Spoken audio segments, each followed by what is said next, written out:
We hear you.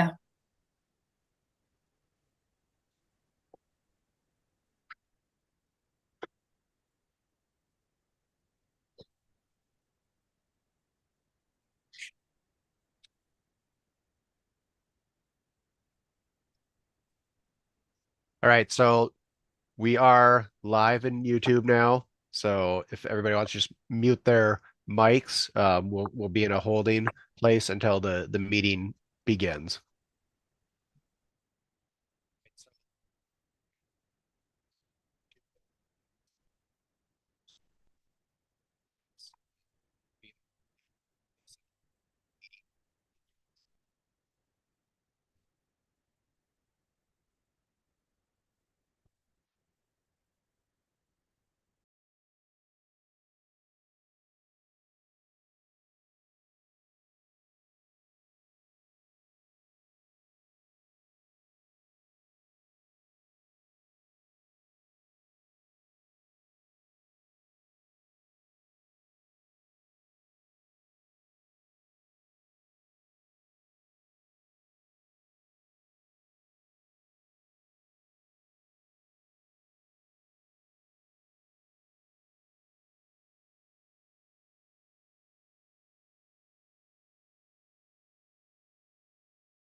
We'll be starting in 1 minute.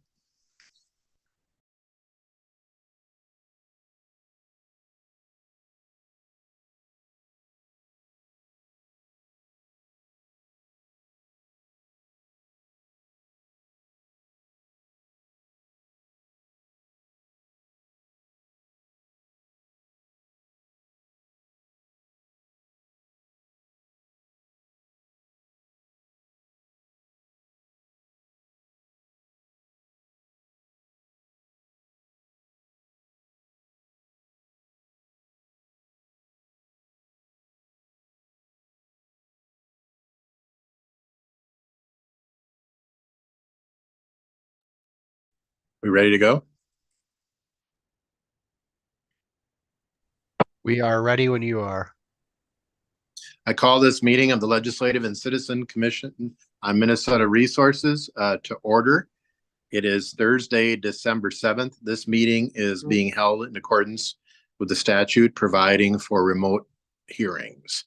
It's been a while since we've been fully remote, and I have a little bit of computer difficulty, so please bear with us as we go through this.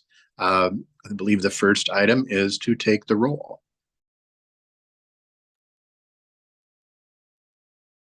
Gibson.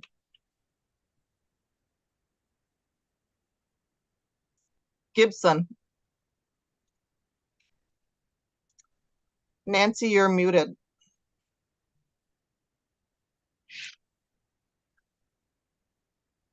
Gibson. Here. Gibson present. Hansen. Present. Hansen present. Her. Her present. Her present. Acom is excused. Albrecht. Albright present. Albrecht present. Backer is excused. Deestick is excused. Faber. Faber present. Faber present. Green. Present. Green present. Heinzman. Present. Heinzman present. Hollins. Present. Hollins present. Langseth. Langseth present. Langseth present. Moore. Moore. Morrison. Present. Morrison present. Peichel. Michael present. Peichel present. Reese. Reese present. Reese present. Westrom is excused. Currently, there are 12 members present. A quorum is present. Members, it's going to be, because of some of my computer difficulties, I'm going to defer to Becca for each item of business. So I believe the next item of business are approval of the minutes. Is that correct? That is correct. Is there a motion to approve the minutes? So moved. Albright moves the minutes. Albright moves. Is there a second? Member We don't Fa- need a We second. don't need a second. We But don't need a Member Faber has his hand up. If there's a question. Commissioner Faber. No, I was trying to get my hand up so I could motion for the minutes. So Rita, you beat me to it. Thanks. And I believe minutes approval can be done without a roll call. Correct. All those in favor of the minutes, please say aye. Aye. Opposed, say nay. Ayes have it, and the minutes are approved. Next up, do any members have conflicts for today?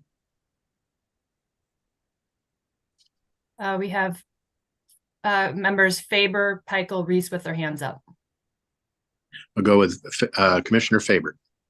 Thank you, Mr. Chair. I have a conflict of interest relating to action item 10, the approval of our recommendations today, so I'll need to abstain.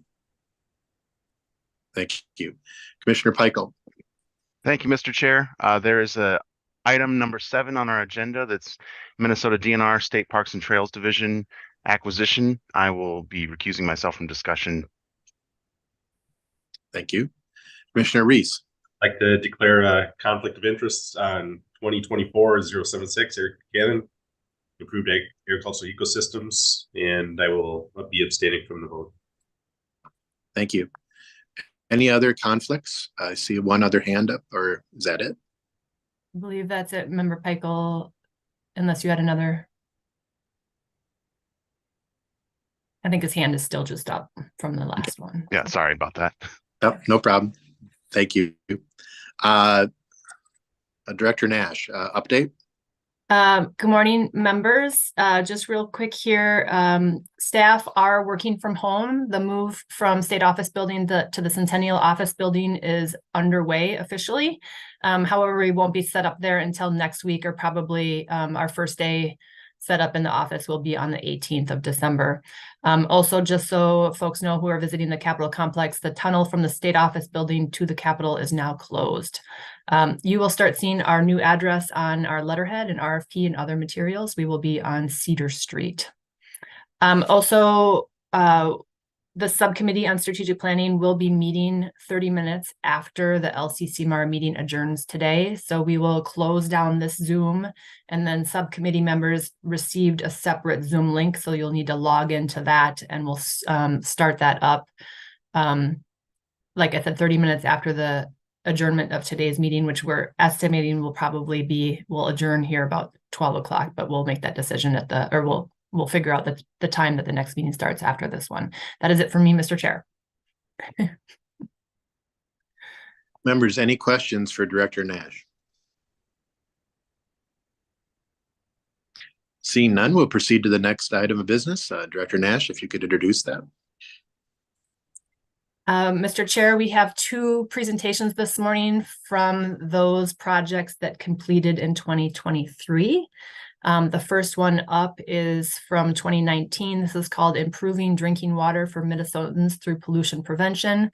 Dr. Raymond Hazalski is here from the University of Minnesota, and he will be sharing his screen. Welcome, Dr. Hazalski. Please proceed. State your name for the record, please. Raymond Hazalski from the University of Minnesota. Can you hear me? Yes. Okay. Let me go to presentation mode here. And Mr. Chair, while Dr. Hazalski is getting his screen up, I would just note that Commission Member Moore has joined the meeting. Good. Thank you. can you see the slide? Yes. Okay. Yes. All right. Proceed. So, thank you. So the title was already stated, so I'll move on. And so this presentation will involve environmental chemistry. So apologize if you're not strong in chemistry, but I think I'll do my best to try to explain the work that we did and the significance of it. And so hopefully it'll make sense. But if you have questions, please, by all means, ask, and we'll do our best to answer them. My colleague, Bill Arnold, is also on the line, and he can also help answer questions. So just by way of background, of course, we all know in a land of 10,000, more like 12,000 lakes, that water is one of our most precious resources. We use it for drinking water as well as agricultural applications and also for recreation. The Mississippi River is a major source of drinking water to citizens of the state of Minnesota. Approximately 20% of Minnesota's population is served by the Mississippi River, including, of course, the twin cities of Minneapolis and St. Paul, as well as St. Cloud. The river is under constant assault from human activities, be those agricultural operations or municipal or urban runoff, as well as wastewater discharges. So this is where the chemistry comes in, and I apologize, but I can't talk about a chemistry project without talking about chemistry, so bear with me. So we are talking about a chemical called N-nitrosodimethylamine. It's referred to as a disinfection byproduct. And by that, I mean that the chemical is not present in the water as it comes out of the river, for example. However, it's formed when we add disinfectants to the water. And the chemicals that react with the disinfectants to form NDMA are referred to as precursors. So what happens is you have a precursor, you add a disinfectant. In this case, the disinfectant of the form of chlorine that's used in Minneapolis and St. Paul and other surface water utilities around Minnesota is referred to as chloramines. And so when you add chloramines to water that contains the right precursors, you can form this chemical. And the structure of the chemical is shown there, if you're interested. But anyhow, the chemical is not regulated by the federal government, by the US EPA, or by state governments. However, there are concentrations that are considered notification levels. They're not regulatory and maximum contaminant levels. But the state of California, for example, has a notification level of 10 nanograms per liter. That's parts per trillion. So 1 part chemical in a trillion parts water. The Minnesota Department of Health has a guidance value of 5 nanograms per liter. It's believed that eventually the EPA may start regulating this, but it's not currently regulated by the federal government. If you think about traditional chemicals like chlorinated solvents, pesticides, normally we're talking about parts per billion being levels of concern. Those are 1,000 times higher than the concentrations we're talking about here, meaning that this compound in particular is much more toxic than your traditional, like trichloroethylene, for example, or pesticides, things like that. So what are these precursors?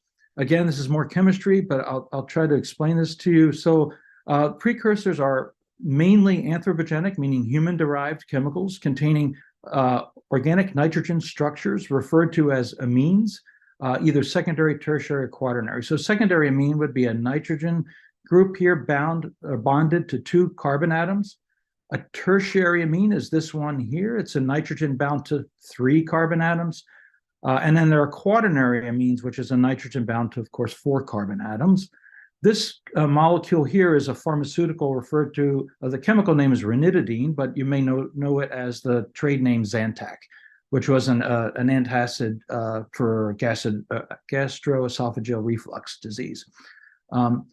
There are other chemicals that have these structures, including polymers used sometimes for water and wastewater treatment, as well as many antibiotics and pesticides.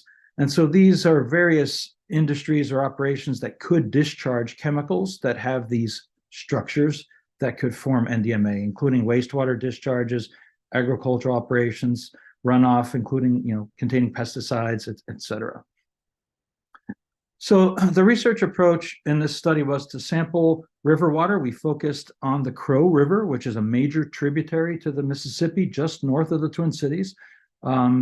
And I'll show you a slide in a few seconds of the sampling locations along the Crow. We measured NDMA precursor levels, and the way we do that is we add the disinfectant, and you'll see in this animation down here. So we take our test water, which is, say, sampling from the Crow River or the Mississippi. We add our disinfectant, the chloramines. We control the pH to 8. And then we look for the NDMA that forms. And so then when NDMA forms, after we incubate in the presence of the disinfectant, we then can analyze for the NDMA. So it's an indirect measure of the precursor concentrations. And then we also did some work where we tried to determine what the potential precursor chemicals are using a technique or some really sophisticated organic mass spectrometric techniques referred to as non-target analysis. And then we also tested some treatment methods for precursor removal. So the original goal was to try to find, if we would, a smoking gun, maybe an industry or a location along the Crow, which is like a dominant input. And if we could attribute that then to a certain industry or activity, then maybe we could suggest some means to control or limit what that industry is discharging. And in the absence of that, we also wanted to test treatment methods in the case that we can't find a smoking gun or can't find a specific input, that maybe we can at least control exposure by optimizing water treatment. These are the sampling locations along the North Fork and South Forks of the Crow River. We also sampled along the main stem of the Crow at a couple of locations. And then we sampled upstream of the Crow discharge on the Mississippi River and downstream of the discharge. And again, we're on the northern edge of Hennepin County with this effort. So again, just north of the Twin Cities metropolitan area. And again, you can see all these various sampling locations. We sampled for about a year and a half or so, continuously at nearly all of these sampling locations, typically by lowering a bucket from a bridge, bringing the water up and transferring it to bottles back to our laboratory for analysis. So some results, and again, I'll try to walk you through these so that it's not too intimidating, but it does look kind of busy at this moment, so please bear with me. The dates are shown here on the x-axis from July 2020 through December of 21. The concentration, or this axis on the left side of the screen, is the NDMA precursor concentration, you could refer to it as, in nanograms per liter. And if you remember, we were talking about 5 to 10 nanograms per liter being concentrations of concern, let's say. And so those would be on the bottom of this graph, between 0 and 20. And then on the right is the discharge of the Crow River. And those are in units of cubic feet per second. Currently, right now, I just looked, and the Mississippi River is running at about 5,000 CFS, to put this into perspective. So these levels are sometimes 10 to maybe 25, 30% of the Mississippi River flow when the two rivers meet. So the Crow River is a major tributary to the Mississippi. So what this plot shows, these are so-called box and whisker plots showing the concentrations of precursors measured at all these various locations along the Crow and kind of summarized into one little box and whisker plot, where the lower limit of this line is the 10th percentile. The lower edge of the box is the 25th percentile, meaning that all the other concentrations, or that's the concentration at which 25% of the data were below that level. The median is shown here. It's the average. The median is the concentration at which half the levels were higher and half were lower, and so on. And so anywho, what this plot shows roughly is that often we see that when the discharge is high, that's this line here, the blue line, the concentrations are often low. And then often when the discharge is low, the concentrations can be high, but that's not entirely true all of the time. Sometimes the river levels are relatively low and the concentrations are low. But what this suggests, at least, is that the concentrations of the inputs are fairly stable, but that they tend to be diluted when there's a lot of runoff into the river. So it looks like there's some like inputs that are fairly stable, or maybe they do moderate some up and down, but that rainwater inputs tend to dilute the concentrations of the precursors in the river. That's what these data suggest. We also looked at spatial variations along the North and South Forks. You can see that these are color-coded. So purple or North Fork, red or South Fork. The Mississippi is yellow, and the main stem of the Crow is like kind of a bluish green. And so again, these are North Fork data shown here. And you can see that the North Fork is generally higher than the South Fork. And we did look at land use issues in these two watersheds or sub-watersheds. The Crow then seems to be driven largely by the North Fork concentrations in the main stem. And then you'll note that the upper Mississippi, or the Mississippi before the inputs to the Crow, are generally below what's in the Crow, meaning that the Crow is a source of precursors to the Mississippi. But depending on the relative flows, the impact on the downstream Mississippi may or may not be hugely apparent. So it depends on the relative flows of the two rivers. Sometimes it appears that the levels in the Mississippi jump quite a bit at the Crow, and sometimes they go up just a little bit. We also sampled several other watersheds. Now, these data were supported by funding from the Minnesota Department of Health. So we did not propose to sample other watersheds in this work, but the MDH provided a couple of $100,000 to increase our study, or expand our study, I should say. And what we found is that the St. Louis River, which is, of course, the river that flows into Duluth in northern Minnesota, is fairly pristine until it gets to the urban area of Duluth. And you can see that the concentrations of precursors in that river are very low. It's a heavily forested watershed with very little impact until you get into Duluth. And only when you get into Duluth, and I don't have data, the data to show you today because in the interest of time, but you see that they're like non-existent precursors. And then when we hit Duluth, the levels jump up a bit. And so clearly this NDMA precursors appear to be driven by anthropogenic activities because forested watershed, for example, was very low impact. Another thing to note here is that the Crow and the red are moderate, and it turned out that the Minnesota River among these four during the period we sampled was the highest in terms of precursor levels. Another thing to note on this slide is that when we treat the water via lime softening, which is to remove hardness from the water, that's what's done in both Minneapolis and St. Paul and in St. Cloud, that it actually causes the precursor concentrations or the apparent precursor concentrations to increase. So there are some things that are being done during water treatment to make the water better, which actually cause precursor levels to increase. And then another thing to note on this graph is all these plots showing that we're trying to look for correlations between land use and precursor levels. And so what this shows, for example, is like the higher the rho value, the stronger the correlation, this linear correlation. And the highest correlation we saw was with the total weight of animals in the watershed. And so this rho value of 0.68, the highest value is 1. So this is considered a very strong correlation. But we also saw strong but slightly weaker correlations also with domestic wastewater discharges. So what these plots suggest is that agricultural operations, in particular animal operations, and domestic wastewater discharges are likely the most significant precursor sources in the affected watersheds. We also did some work referred to as non-target analysis, where we tried to identify important precursor chemicals in the watershed. If I can go back for a second, the sampling location was in the downstream Crow. So it was after the two North Fork and South Forks meet. And so we found lots of potential important chemicals. Many of them were pharmaceuticals, which are shown here, like metformin, for example, is a type 2 diabetes med. Ranitidine is, again, the Zantac that we talked about earlier. Lidocaine is a topical pain antiseptic, not antiseptic, it's a topical pain reducer, I guess. And tramadol, I think, is an oral narcotic pain medication. And so these were all detected in the river, and they're all known NDMA precursors. We detected some other long chain organic amine structures.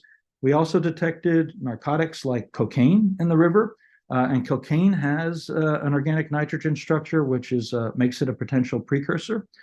And we detected this nicotine derivative as well, which is, of course, related to tobacco use. And so most of these chemicals in the downstream Crow appear to be more chemicals used in human health and or narcotic use. Okay. We also explored the role of pre-oxidation treatment to prevent or minimize the concentrations of precursors before we add chloramines for disinfection and residual disinfection and distribution network. And so what these large bars show are the ambient or background concentrations of precursors in the source water that we sampled from the Crow River. And then we added various concentrations of ozone. Ozone is an oxidant used in, for example, currently used in Moorhead, Minnesota, in their water treatment works. It's being installed in St. Cloud, and it's also currently being installed in St. Paul. So St. Paul is doing $150–60 million plant renovation, and they are adding ozone into their treatment works as well.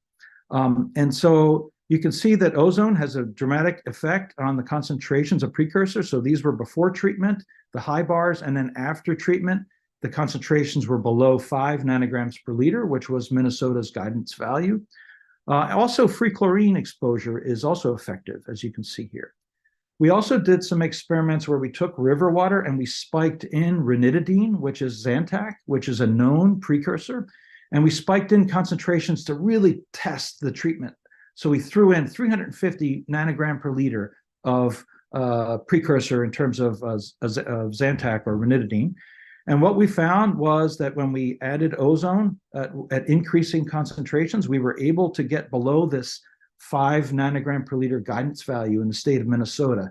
So what these data show is that by adding a pre-oxidation step, such as ozone, we can control the levels of precursors in our source water. So in the absence of source control, we have a treatment alternative that we know can work, and that is particular ozone in this case.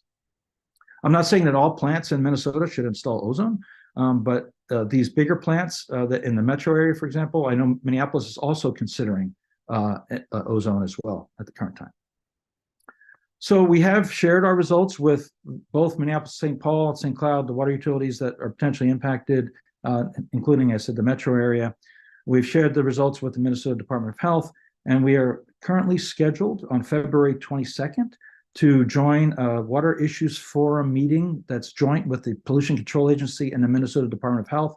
So MDH thought that our work was very impactful and significant, and they want us to share it with a joint audience of the PCA and the MDH. So we will be doing that on February 22nd.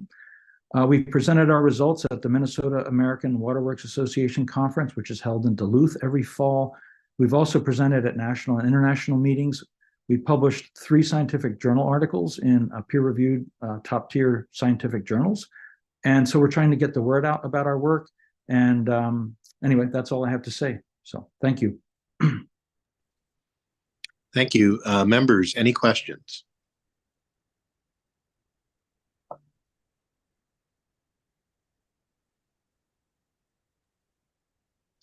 I have See, one. no- I can't see my raise the hand signal. I apologize. Commissioner Moore, proceed. Thank you. Thank you, Chair. Thank you, Dr. Hozowski. I thought that was a really interesting presentation. And having done some work on pharmaceuticals and the environment in the past, I always think about where can we go with policy. You know, and I understand as an academic faculty member, typically basic research is not really policy prescriptive, but I'm going to ask you to go out on a limb for a moment, if you would, and perhaps suggest to us, which is a group of commissioners and citizens, where you might go with policy to help to manage some of these precursors and some of these pharmaceuticals that can be toxic in the environment. Well, thank you for the question, members of the commission, and thank you all. So one of the things that we were hoping to find was, I was referring to as like a smoking gun, where we're looking at like levels that are low in the CRO and then jump up suddenly, for example. And that would suggest that there's a point source, and then we can say, okay, it's this. But it turns out we didn't see that. So it suggests that there are inputs all along the CRO, especially like in the North Fork, where the levels were pretty stable all the way out from the source to the sink, to the discharge. So it was a little bit disappointing in that regard, because we really couldn't pinpoint any particular activity, any particular wastewater discharge, any particular animal operation or anything. So it suggests to me that we've got sources all along these watersheds, and it's really almost impossible to say, you industry, stop using this chemical. So in that respect, I'm a little bit like I feel a little bit defeated in that we had proposed or hoped to find a pollution prevention strategy, and so in the end, I guess I feel like it seems like the sources and the chemicals are kind of wide ranging, as we found in some of our non-target analysis. And so it would take more of like a broad spectrum, not like a you industry, stop using this chemical, but more of a like wastewater plants or animal operations. How can you control runoff from your operations? So more like broad spectrum policy rather than targeting a specific chemical or use. And like wastewater plants, they would involve advanced treatments. And so is there a will and a funding source for small wastewater plants along the Crow, for example, to improve their treatment operations to remove these chemicals? And that would involve advanced treatment, activated carbon, advanced oxidation. And that's not only a political will, it's a money issue. And so I don't know. Hopefully that answered your question, but I think that it would involve potentially considering advanced treatment at these small wastewater operations, and many of them are struggling even to meet basic wastewater discharge permit requirements.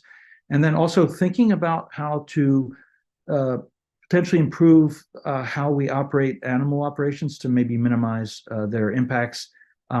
Invariably, they're probably going to use pharmaceuticals and antibiotics to help control disease, which I'm not necessarily saying is bad or good, but how do we prevent their discharges from being an impact? So. Commissioner Moore. Thank you for a candid response such as that. I concur with you. I recognized all the pharmaceuticals that you saw as precursors, as ones that we have found in sediments, waters, and tissues in fish tissues in Minnesota. And I tend to agree that at this point in society, we may be considering things like federally approved water quality standards for pharmaceuticals or something extremely broad scale, also extremely expensive, and perhaps technologies such as reverse osmosis for wastewater treatment plants, which would be a vast expense. And I'm not convinced we have the political or financial will to do that. Thank you. Members, any other questions? I have one for Dr. Kozlowski. So have you looked at any other impacts related to providing ozone treatment? So, for example, if ozone depletes these precursors, does it increase PFAS and degradants? Do we know any interaction with that or any other types of contaminants? Thank you, Mr. Chair and members of the commission. The ozone itself should not impact PFAS significantly in any way. I mean, PFAS compounds are generally very stable. Bill Arnold, if he's on, can also comment on this. There are known byproducts of ozone, one of which is referred to as bromate. So it's when bromide in the water reacts with ozone to form bromate, and bromate is a regulated disinfection byproduct. However, bromide levels in Minnesota surface waters are very low, so bromate does not appear to be a concern. And the other byproducts of ozone are organic aldehydes, organic acids. Many of these are very biodegradable compounds. And so normally when you add ozone, you follow it with what we refer to as biologically active filtration. And so that combination is very effective at removing any of these ozone byproducts. So my concern over ozonation in terms of its effects on human health, I think, are mostly beneficial and not negative. But yeah, in terms of PFAS, I mean, ozone basically either destroys something, or PFAS, it might have some minor impacts on PFAS destruction. But Bill would be a better person to comment on if he's on the line in terms of. Yeah, I can comment real quickly. Dr. Proceed. Yeah, Mr. Chair, members of the commission. The issue with PFAS, right, is there are thousands of chemicals that are PFAS, and it's the P is poly or per, right? And for perfluorochemicals, ozone isn't really going to do anything. For polyfluorochemicals, it will probably degrade them, and the issue is it may just turn them into perfluorochemicals. That said, that's probably a neutral scenario where whatever toxicity the polyfluorochemical has, the perfluorochemical probably has it too. And so you're just exchanging the issue. You're not solving anything, but you actually might be simplifying it somewhat, and that you have fewer number of chemicals to deal with in terms of the range of chemical properties. But ozone, I agree with Ray, won't be a solution to the PFAS problem. Thank you. We have a hand up. I don't see any other hands up, Mr. Chair. Thank you for the presentation. On to the next one. Thank you all. Mr. Chair and members, the next presentation is from the Friends of the Boundary Waters Wilderness. This is Allison Ninehus, and the project was connecting students to boundary waters. And I believe Allison as well will be sharing her screen. Welcome, Ms. Ninehouse, and you can proceed. Thank you. I'll get my screen set up here.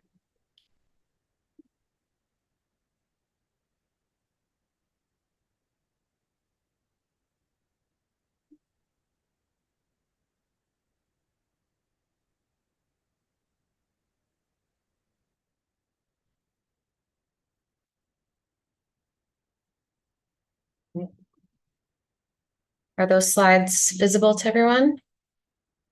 Great. Yes. Proceed. Thank you. Hi, everyone. Thank you, Chair Hansen and members for having me here today. My name is Allison Ninehus, and I'm the Education Director at Friends of the Boundary Waters. I'm excited to present on our recently completed project connecting over 6,500 students to the Boundary Waters. First off, on behalf of our entire organization, I wanted to express our sincerest gratitude to LCCMR for making the No Boundaries to the Boundary Waters program possible. With the support of the Environment and Natural Resources Trust Fund, this program has become a strong pillar of our organization, and I've been able to witness firsthand the impact these experiences have had on young people. So I'm very excited to share the results of this project with you today. So thank you. Without your efforts, our students would not have had these life-changing experiences. Friends of the Boundary Waters has been restoring and protecting the wilderness for almost 50 years through our three main pillars: wilderness, people, and community. This project fits into our people pillar, where we aim to make the Boundary Waters more accessible for all and to inspire future generations to be stewards of this natural resource. Just to check, has the slide progressed? I know have you seen a different slide? Perfect, thank you. This project connected students from all over Minnesota to the wildlife, ecology, and history of the Boundary Waters through many facets of our program, and provided opportunities for students to develop deep connections to the wilderness themselves and their peers through overnight wilderness trips. So shortly after I started with the Friends, I held our first in-person school visit in late February of 2020. The first of which I thought would be many, and it turns out it would be a very difficult time to start a classroom outreach program. So with the input of teachers, we pivoted our programming during the kind of distance learning of the pandemic to reach students in interactive online units about the Boundary Waters that started at the computer and ended outdoors, as well as virtual guest speakers on Boundary Waters topics. These materials are not only an excellent outreach for our program today, but they also are used as pre and post materials for our classroom visits currently. By June of 2023, our educator network had grown to over 500 teachers, serving an estimated 30,000 students per year. Our in-person classroom visits began in the fall of 2021 and quickly grew as more teachers were looking for ways to engage their students in outdoor collaborative learning, key pieces that had been missing during the distance learning of the pandemic. Throughout this project, over 6,000 students received hands-on environmental education that introduced them to a unique natural resource that we are lucky to have in Minnesota. Our course catalog, which is linked in this PowerPoint, if you'd like to look at it later on, has the many class options that teachers could choose. These provided strong foundational experience as some students continued into our wilderness trip opportunities, and some students shared it with their families and tried going on trips of their own. Overall, this activity had an incredible impact on getting more students across Minnesota connected to the Boundary Waters and to the outdoors in general. The last component of our project is wilderness canoe trips, focusing on diverse and underserved students throughout Minnesota who encounter many barriers to visiting the Boundary Waters. Early on, we had to be creative and flexible as we navigated the pandemic and pivoted to providing individual scholarship opportunities, as well as providing BWCA paddle days, where households from our partner schools could come to parks near them to learn more about the Boundary Waters and try out paddling, fire building, and more. These day trips ended up being a fantastic way to connect to the families and school communities and remain a part of our project even as wilderness trips resumed. Once the group trips were possible from schools, we were thrilled to launch the wilderness trips part of our program. Over 2 summers, 226 students went on overnight experiences in the Boundary Waters, with our numbers doubling between years 1 and 2 as our relationships with school partners deepened and students spread the word of their positive experiences in the program. Throughout our project, setting up students for positive wilderness experiences has been a priority. For those of you who have been to the Boundary Waters, you might know that this place can really challenge you. Even if you've traveled there a lot, there's always kind of these outside influences that you can't control, like weather or bugs or things like that. So it can be really challenging. And we knew that for students to come away with this positive experience with an increased connection to the Boundary Waters, we needed to support students more than just financially. So our trip partner groups also received workshop days with our staff to practice skills, complete personal gear outfitting to ensure that they had everything that they needed to be safe and comfortable on trail, and multiple touch points with our staff to answer questions. We were able to provide borrowed gear like raincoats and headlamps, but we also were able to provide students with items that they could keep and use on other outdoor experiences.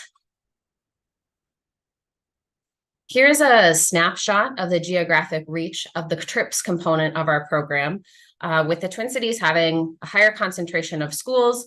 And then we also wanted to focus a good deal of our resources towards schools that have that close accessibility to the wilderness in the Northeast. In the wilderness trips, all of the groups that we served came from schools where at least 25% of the students qualify for free and reduced lunch. Half of those groups came from schools at 70% and above. And with that range, scholarship dollars were allocated according to the free and reduced lunch levels of the school and in consultation with the teachers and staff at that school. Over half of the trip groups were also from organizations or schools that specifically serve BIPOC students. As part of our program, we have students fill out a pre and post-trip evaluation.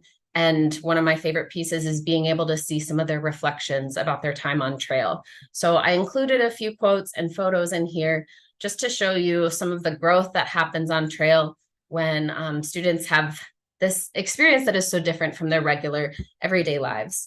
I appreciate this top one, where Mauricio said, "My favorite moment was when all the students cooked together. It showed how well we got along and could all collaborate." And then another one I appreciate on here on this next slide is how the students supported each other through tough moments, through portaging and canoeing, and that everyone and everything felt like home to Lychia in 10th grade. Some more results from our evaluations. We saw reports from students that they felt an increased comfort level in areas like paddling, being away from their phone, and problem solving with their group.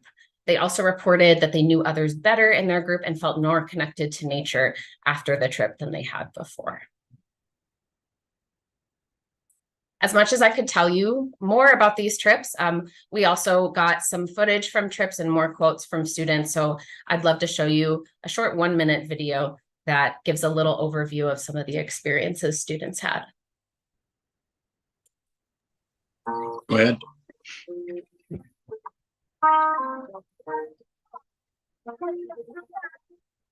Hello.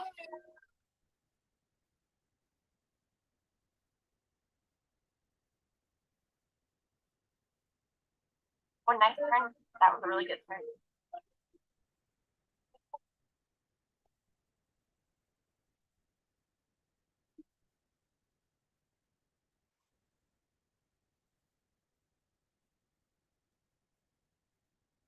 Oh.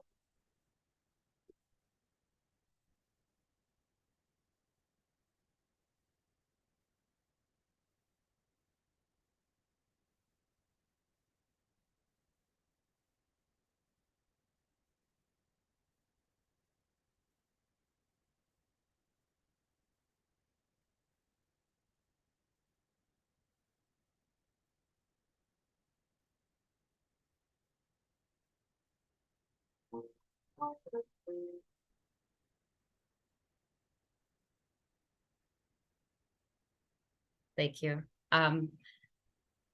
So I wanted to also make sure I mentioned the many partners that we engaged through this project.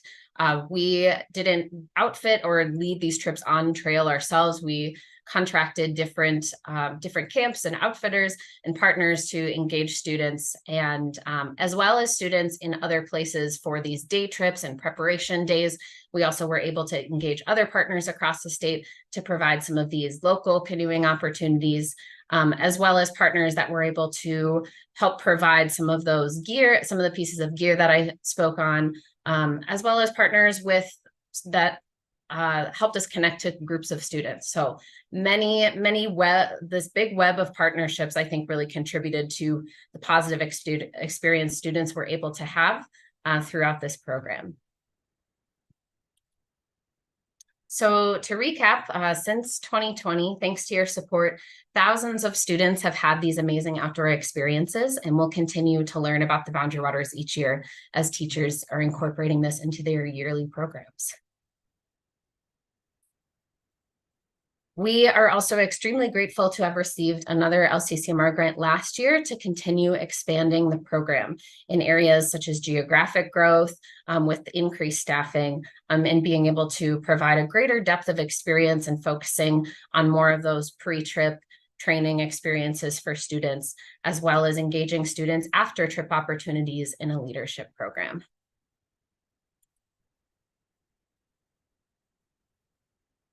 So I wanted to thank you again, and I will take any questions. Members, any questions?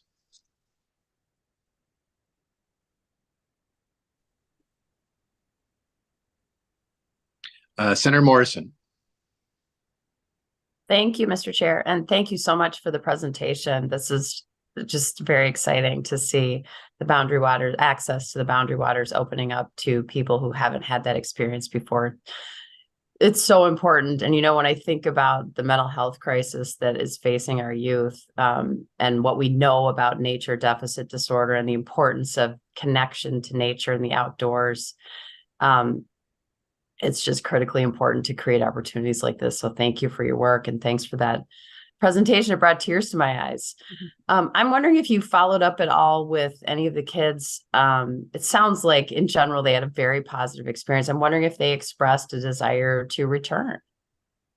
That's a great question. Oh, go ahead. Thank you. Thanks, Chair and members.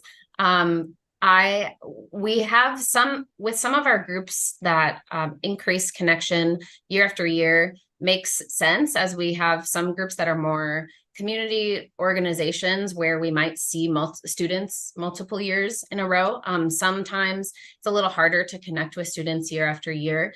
That's what we're excited to grow into with our leadership program, is being able to bring students back in and being able to have them do another opportunity, do something a little more challenging, or find out more about conservation careers, just be able to continue to engage students. So that's a piece that we're excited to add. We have been able to hear from teachers. Some of our schools that are a bit smaller have been able to engage students who went on the trip the year before in some of the workshop experiences or in some of the preparation for the upcoming trip group. So dependent on the school partner, we've been able to engage some of those past students again in programming, which has been really exciting and great to see them be able to take leadership and share about their experience with students in their school. And that's always so much more powerful than us promoting the experience as their peers promoting the experience. So we're excited to continue expanding on that, but the pieces we've been able to see of that have been really exciting and rewarding. Senator Morrison, follow up? That's Mr. Chair. Thank you. That's great to hear. Thank you very much. And thanks for being here today and for your important work. Commissioner Gibson, did you have your hand up? Thank you. Yes, I did have my hand up, but Senator Morrison already asked the question. And the only thing I might add, you mentioned that it's had some effect on the parents. If I remember that correctly, could you talk about that? Ms. Nyhus. Thank you, Chair Hansen and members. We've been able to engage the families in some of the paddle day experiences, the more local. That was a COVID adaptation that we've continued to employ, especially with some of our groups that have more family engagement due to the nature of the youth organization that we're working with. So having an opportunity for families to come and be able to practice some of these skills and meet with us. We also held an alumni day this past year, which kind of goes to Member Morrison's last question as well. But with the alumni day, with the paddle days, we always invite families to join us. And oftentimes we do get, parents, or last year we even had some grandparents come to one of the programs. And that's really exciting to connect on a multi-generational level as well, because we know that the parents need to buy in to what we're offering for students to be able to go on these experiences, and that comfort that they feel, the relationship that we're able to form with families ultimately impacts, whether students can go on this experience, can they do something again with us? And so that piece has been really important and kind of a surprise as we've pivoted from COVID and kept that as part of our program. Commissioner Gibson. Thank you. Mr. Chair, Member Moore has his hand raised. Commissioner Moore. Thank you, Chair Hansen. Thank you, Allison, for an informative and data-rich set of results from this project. I'd like to ask how you have engaged or how you may plan to engage with the 11 Minnesota tribes.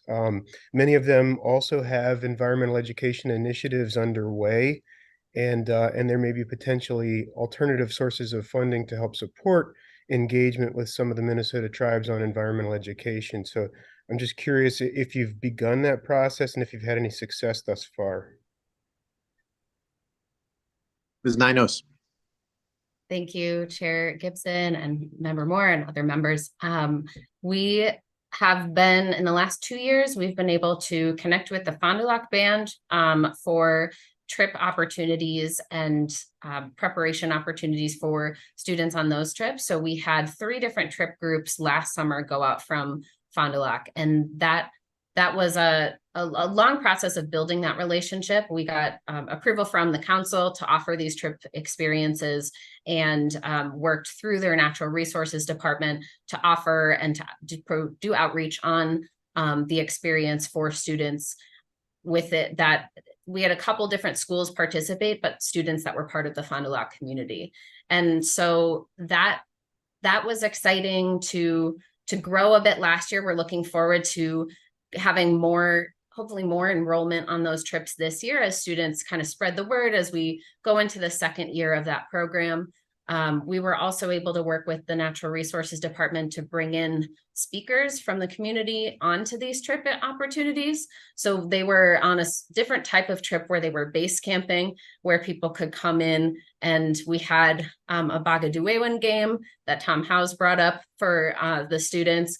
There was Indigenous fire, as well as a kind of ecology class led by one of their natural resources staff as well. So that was, we heard a lot of great feedback from students and chaperones on that trip, bringing some of that community knowledge into their trip experience. So we're excited to be able to replicate what we've done with Fond du Lac with some other partners. What the other bands that are kind of next for our outreach that we're looking at is connecting with Boys Fort, as well as Grand Portage, being close to the Boundary Waters. But that's part of an LCCMR grant that's currently in the process here, was from this past year. So we're excited to be able to expand that part of our programming as well. That's fantastic progress. Commissioner Moore. That's great progress. I sure appreciate hearing that. Thank you. Thank you. Members, any other questions? Thank you. Good presentation. We'll now move to our next topic. Mr. Chair, Michael Varian will be introducing this one. Mr. Varian, proceed. Mr. Chair and members, Next on the agenda is item 7, which is a request to use trust fund dollars to purchase land in public ownership. In your meeting packet, you all have a letter with the request from the DNR and a copy of 116p.18. This is lands in public domain, which states that money appropriated from the trust fund must not be used to purchase any land in fee, title, or permanent conservation easement if the land in question is fully or partially owned by the state, or a political subdivision of the state, or was acquired fully or partially with state money, unless the purchase creates additional direct benefit to the protection, conservation, preservation, and enhancement of state's air, water, land, fish, wildlife, and other natural resources, and the purchase is approved prior to the acquisition by an affirmative vote of at least 11 members of the commission. The Department of Natural Resources has an opportunity to acquire land that is currently owned by the Department of Transportation. The project manager, Shelby Cook, is here today to present the request, and she is joined by staff from both the DNR and DOT. Chair Hansen and commission members, if there are no immediate questions, Shelby is ready to present that request. Proceed with the request. Thank you, Chairman Hansen and members. I do have a presentation today, so I will be pulling up my PowerPoint quickly.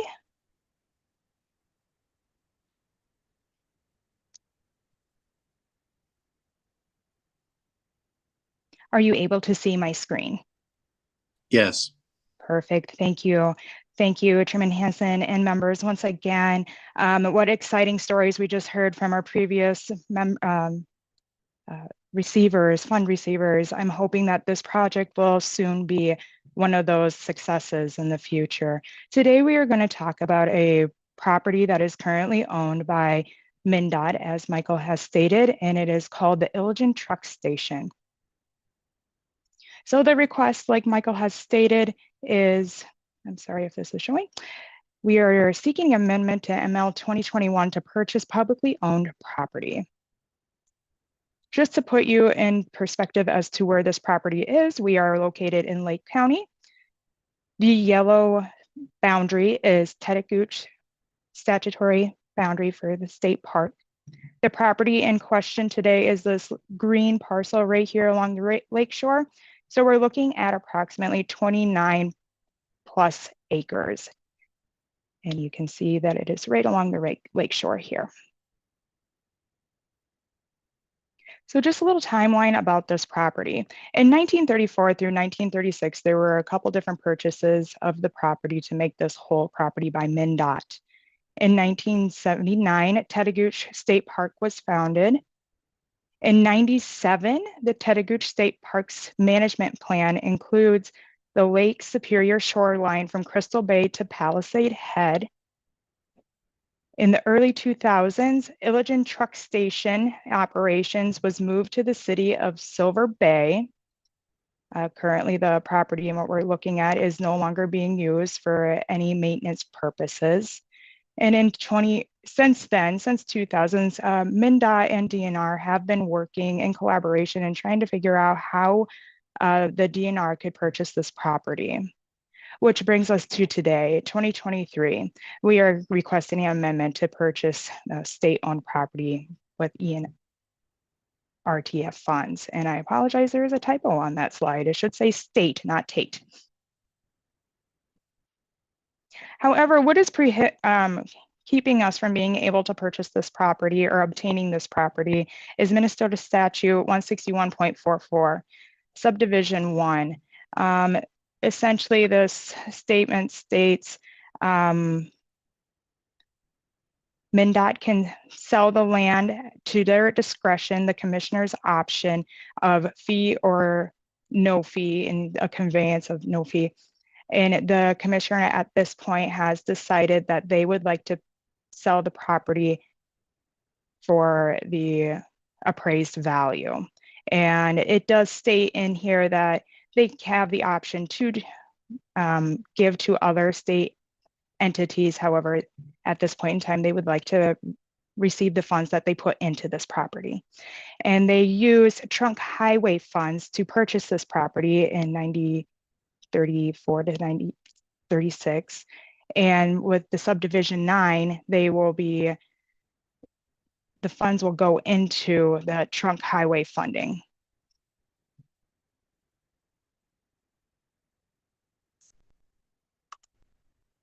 Just a few more details about the property. It is approximately 29 acres, like I mentioned before. There is approximately 1,700 feet of Lake Superior shoreline. If you're looking at this photo, this is a part of the property, and that is Palisade Head that you were looking at, that little notch out to the lake. This is the largest remaining unowned shoreline parcel. There are 2 other small shoreline privately owned parcels that we hope to obtain one of these days in the future, hopefully. And then this property does have really beautiful scenic vistas of Palisade Head. Like I just pointed out, in a couple slides from now, you will be able to see a photo of Shovel Point, and I will make sure you are aware where that is in the upcoming slides. And then once again, this property is entirely within Tettigooch State Park statutory boundary.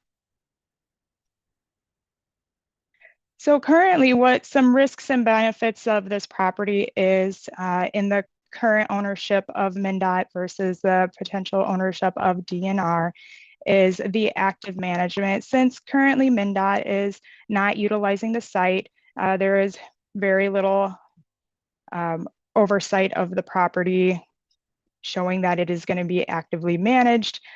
In the future, if it were to come into the state parks ownership, we will be able to actively manage it, just given that it is a part of the state park. Currently, since there is no one on site, MnDOT is subject to trespass, even if since they don't have like the state parks rules and being able to anyone going on the properties. There are potential situations trespass could be happening, just given that we do have some state park property adjacent to here. So individuals may come onto this MnDOT property. We could be at risk in the future of private sale. The commissioner from MnDOT right now would like to see it go to DNR. However, that could change in the future. So there could be the option that it could be put up for private sale. If this property were put up for private sale, I don't ever foresee us in the future being able to purchase this property. This property will improve public access in providing contiguous ownership of state park land. And then there will be site improvements. Currently, MnDOT is working to clean up the site quite a little bit. Like I stated, it was an old truck station maintenance shop. So there is a shop on site. Salt was stored there. There was like a salt storage shed. The building on site is going to be coming down this spring. MnDOT has gotten environmental site assessments, phase 1's done. I want to say it was in 2011, and they have done a lot of cleanups of the site. Currently, we do have another ESA phase 1 underway. So why are we coming to you asking for LCCMR funding? Recently, approximately 3 years ago, probably 4 years ago now, sorry, COVID, that always throws a little bloop in my time scaling. MnDOT did have an appraisal done on this property, and the appraisal came back at approximately $1.1 million. My annual primary budget is legacy. I get approximately $500,000 a year. So if I were to save all my nickels and pennies for the next few years, we could make that happen. However, we would only have one project taking place for the DNR. Currently, I do have some available LCCMR funding on ML 2021 that could be spent by this fiscal year end. If you today were not to approve the DNR purchasing these publicly owned lands by Department of Transportation, those funds will be returned. I do not have an additional project to consume those funds. Unfortunately, I did have other projects originally assigned to those fundings due to landowner willingness and declining of appraisals or valuations. This is where we sit today. So our current project status, we are currently under an environmental site assessment phase 1. Once we obtain that assessment, which should be coming in the next week, our next step is to obtain an appraisal. And like I mentioned before, I would point this out to you. If you look in this picture, look off into the horizon, that last big rock piling is Shovel Point. So you have seen both ends of the property now for the lakeshore side of it. Thank you for your time today and listening to this matter. If you do have questions, I am more than happy to address them. Like Michael stated earlier today, we do have members from the Department of Transportation here with me, and I do have additional DNR staff here too. Thank you.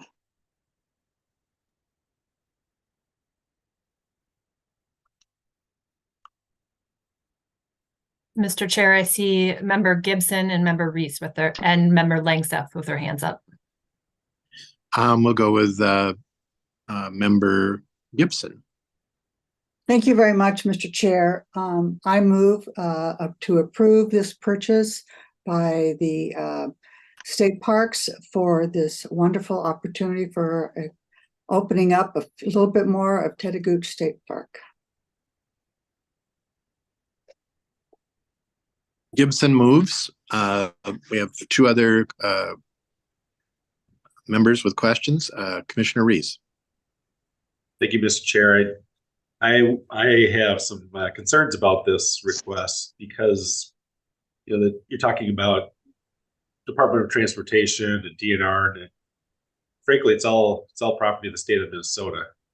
So that could be an internal transfer, and I think this is a legislative matter.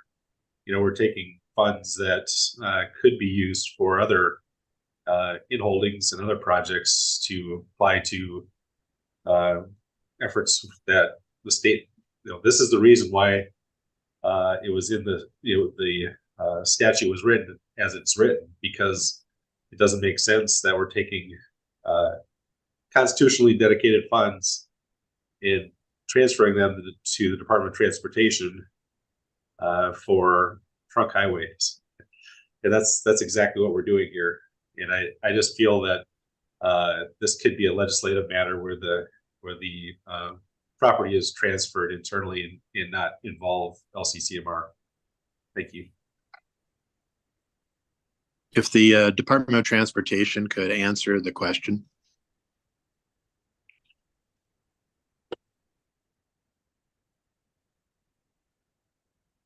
Chair Hansen, hi, my name is Joe Pignato and I'm the Director of Land Management here at MnDOT. And I don't know if I heard a question in there. Could you please, sure. Commissioner Reese, ask me that again? Sure. Commissioner Reese. Thank you, Mr. Chair. The question is, why can't this be a legislative directive rather than the need to take constitutionally dedicated funds for natural resources and provide it to Department of Transportation for trunk highway purposes?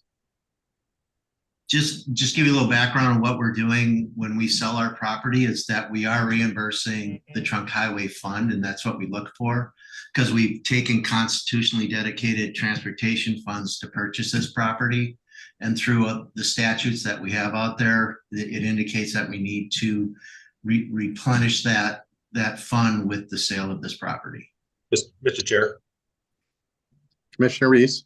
I question though whether it's actually a sale. The state of Minnesota owns the property, and so what we're actually talking about is a transfer, not a sale. You are correct. It is a transfer of custodial control, but it is also a reimbursement of our trunk highway fund, and that's what we're directed to do in the statutes, is to reimburse that trunk highway fund at fair market value when we sell our property, when we transfer or sell our properties. Mr. Chair. Commissioner Reese. Yeah, Commissioner Reese.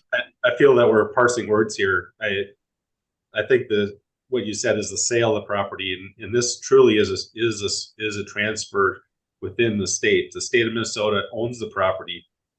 It continues to own the property, and all we're doing is semantics. That you're trying to move money from LCCMR into the trunk highway funds, and I appreciate the need for trunk highway funds. I really do, but I think these funds are also subject to statute and constitutional provisions, and that's the reason why it's in the statute as it's written today, and I don't know that this qualifies as a significant enough variance to change that. Thank you. Mr. Chair and Commissioner Reese, I understand where you're coming from when it's two state agencies working between each other.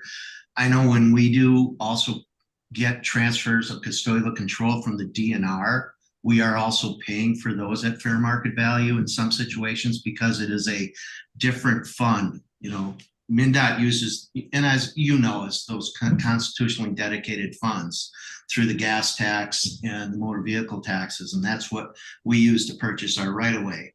And the DNR has the general fund. So when we get that transfer from the DNR, we will take our funds and reimburse the general fund or the DNR for that property.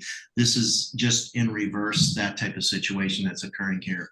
Being that we've purchased this property with trunk highway funds, our transfer is just to reimburse that fund. It's not, you are correct, it's not a sale, but it's a reimbursement of the trunk highway fund at a fair market value. Mr. Chair, my last comment. Commissioner Reese. My last comment is that I do agree that this is a really important natural resource and it should be kept within the state. I don't believe that this merits the changing of our statute and the constitutional requirements to transfer money within state agencies. I don't think that's the intent of this. So thank you. Commissioner Langseth. Hi, good morning. I was just curious if there's, during the appraisal or evaluation process, if there's going to be any need for site cleanup, and if so, where those dollars would be coming from. Thank you.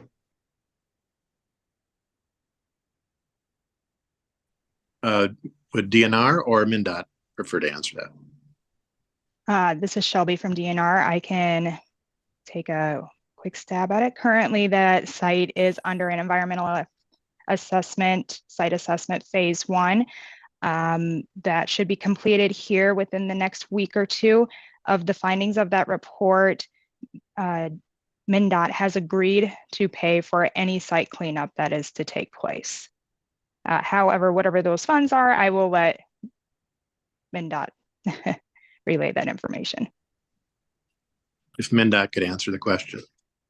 Yes, Chair Hansen.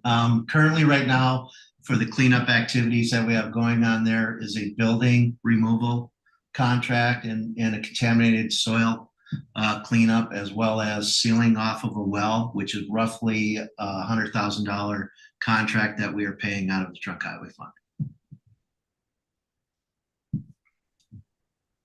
Commissioner Langseth. I'm good. Thank you, Mr. Chair.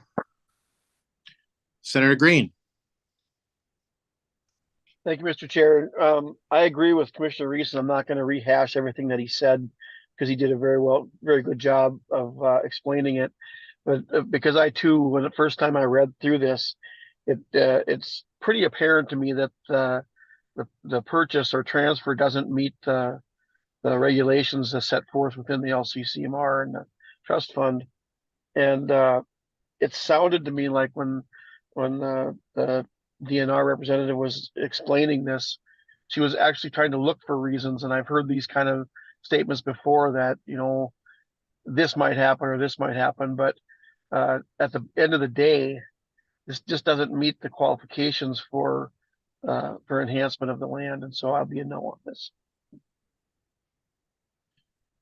Members, looks like I know that Senator Hodge is not here. Therefore, we don't even have 11 votes at this moment to conduct the election because it would not be possible to achieve it. So I'm going to table this motion until we actually have the potential to adopt the motion with 11 votes.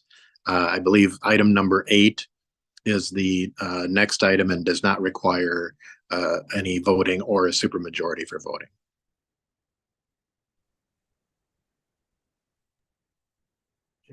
Hansen.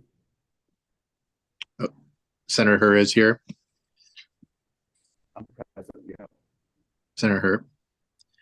Ms. Nash, could you count the number of members who are actually active on the screen? Mr. Chair, I can try to do that, and also Member Albright has her hand up. We'll go to Commissioner Albright. Thank you, Mr. Chair. I see that Phil Lever's Edge Parks and Trails head at the DNR is on, and I'm just asking if he has any comments about the acquisition process and the decision made to make this request. Thank you. Could answer the question.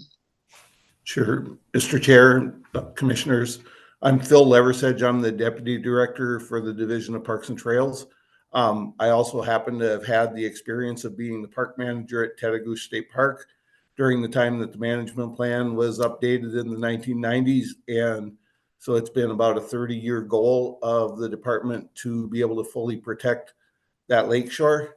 Over the intervening 20 years between the time MnDOT moved out of that property and today, we have explored many different times the possibility of a transfer of custodial control. And we even tried to work out a way that we could credit each other against future acquisitions. And we just could never get through the administrative hurdles of doing that. And we recognize that MnDOT's desire and need to try to reimburse their permanent highway fund is a legitimate concern. I think the acquisition by the Division of Parks and Trails by the DNR would offer a higher level of environmental protection and also significant increase in public access to the lakeshore. And that's why I think it would be a good investment of LCCMR funds. Be glad to answer any other questions. Commissioner Albright, follow up. Yes, thank you, Mr. Chair. Thank you, Mr. Lever's Edge. As I understand it, the funds that you're recommending using are acquisition funds from the 2021 bill that you had a list of projects that did not pan out for several reasons. And so you have this excess from that particular funding year. If we don't use those funds, two questions. One is those would be returned, as I understand it, at the end of the year. And then secondly, if this motion were to fail, could the commission come back, and maybe this is a question for staff, come back and extend the use of those funds into another year for potential other uses? Thank you. Ms. Nash to the last question first. Mr. Chair and Member Albright, if you wanted to extend yes, the funds could be extended. They would need to go in the bill that is being discussed today to seek legislative approval for that extension. And to the earlier questions, Commissioner Albright was. Yeah, the question, thank you, Mr. Chair, to Mr. Lever's Edge is, as I understand it, you have a list of projects from that funding year that have not panned out. And can you just expand on that a little bit, the reason why you have this leftover funding? Mr. Chair, Commissioner Albrecht, Shelby may be able to give more technical answers, but yes, it is exactly as you understood. We had a project plan for those funds, and because of rejections of our acquisition offers and no other current offers that are developed to the point where we can get a closing by the end of this current fiscal year, we are looking to put together a project that we could in fact complete by the end of the current funding cycle.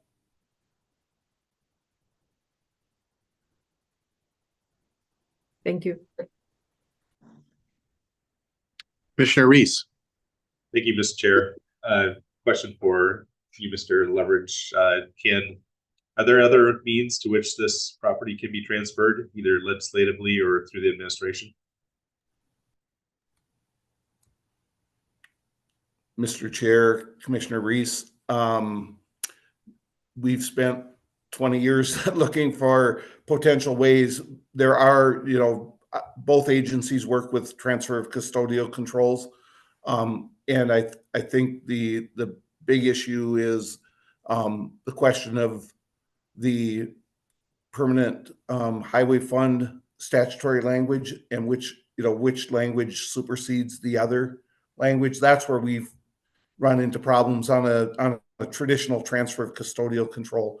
And I think there was also one other question where MnDOT indicated that they pay DNR for property when they condemn state park lands or other DNR managed lands for highway purposes.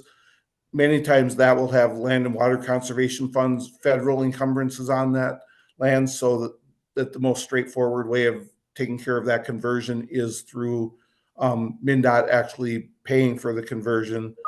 In other cases, it might involve school trust fund lands that they would cross. And again, the permanent school fund requires that the cost or the value of those permanent school fund lands is reimbursed. So those are two examples of when MnDOT pays DNR for acquisitions. Commissioner Reese.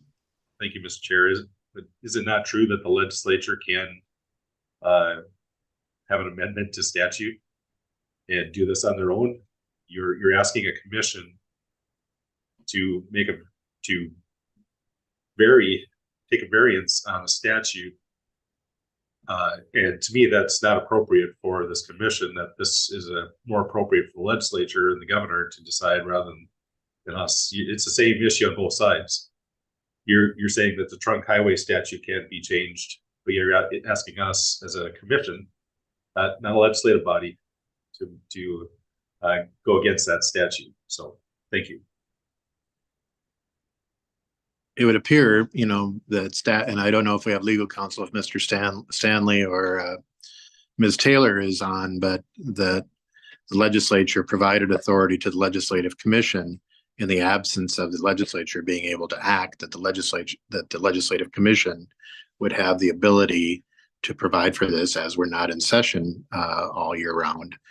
So there is this tool that has been delegated authority that could act with the 11 votes. And we currently are not in session at this time and will not be in session until February 12th. Is Mr. Stanley or Ms. Taylor on board? Mr. Chair, no, they are not. Senator Green. Thank you, Mr. Chair. Listening to the conversation, I think we're on a motion to adopt this, but the conversation seems to be curving away from that as to the funding and the fact that obviously funds were allocated to the DNR for projects that obviously were not ready. And now it sounds like the biggest concern here is that they want to spend those funds before they are returned. But I think the best option here would be to return those funds to the trust fund so that they can be allocated on a more conventional basis, that we can look at projects instead of just saying, well, the money's here, project wasn't ready, so let's hurry up and put it somewhere else. And so that, along with the fact that I still don't think that statutorily that this is proper, I would hope people would not support this.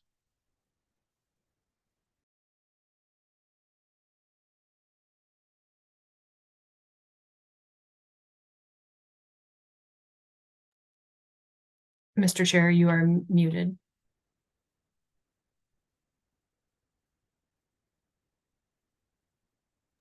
having a little trouble there. So, Ms. Nash, could you see if there are enough people here to conduct a vote if there are 11 members? Mr. Chair, we counted 12 members signed in and 8 members with their screen showing. It's hard for us to tell if members with their screens off are present. So if members could turn your screens on, we can do a better count. 1, 2, 3, 4, 5, 6, 7, 8, 9. We have 9 faces showing only.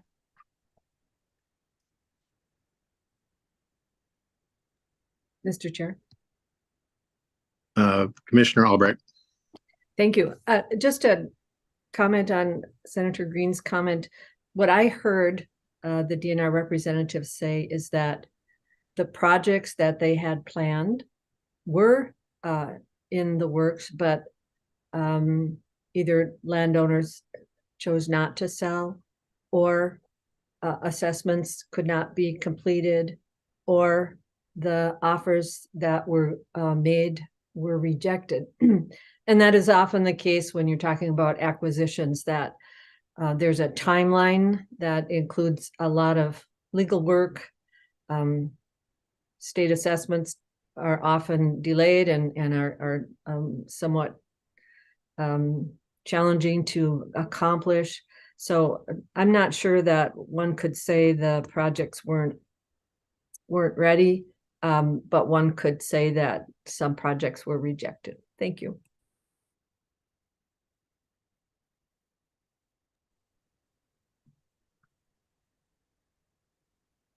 So Ms. Nash, could you again check on how many faces are on?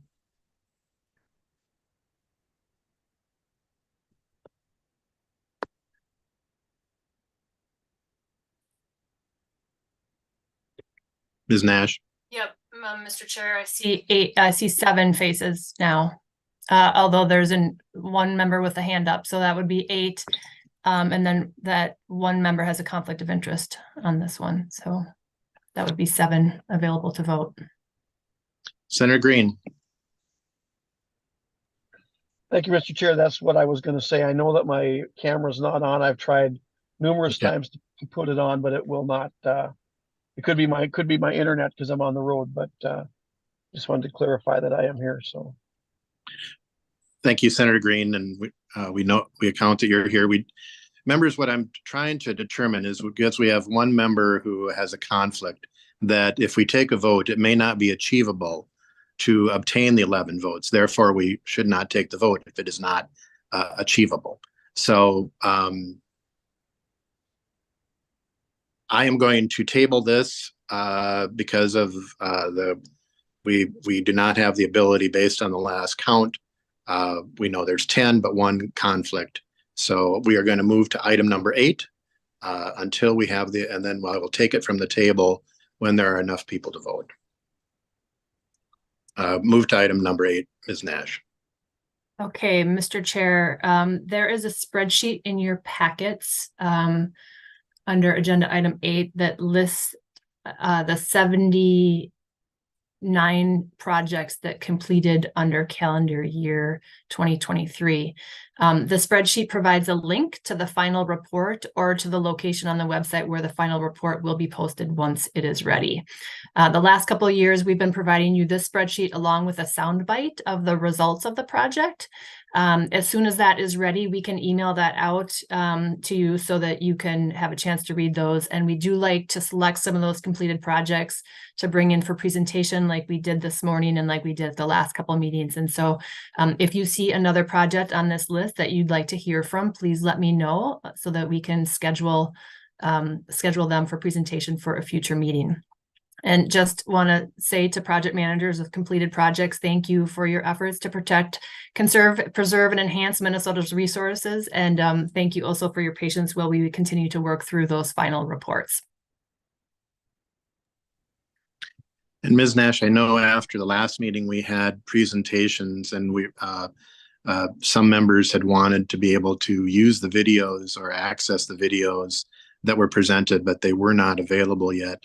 could you maybe describe the availability of the content that's presented here and how it can be distributed if it's in the public domain? Sure, Mr. Chair, for the presentations that occurred this morning, the PowerPoints are actually posted on the meeting page today. The video that was included in the Boundary Waters presentation, we can get a copy of if we don't have that already.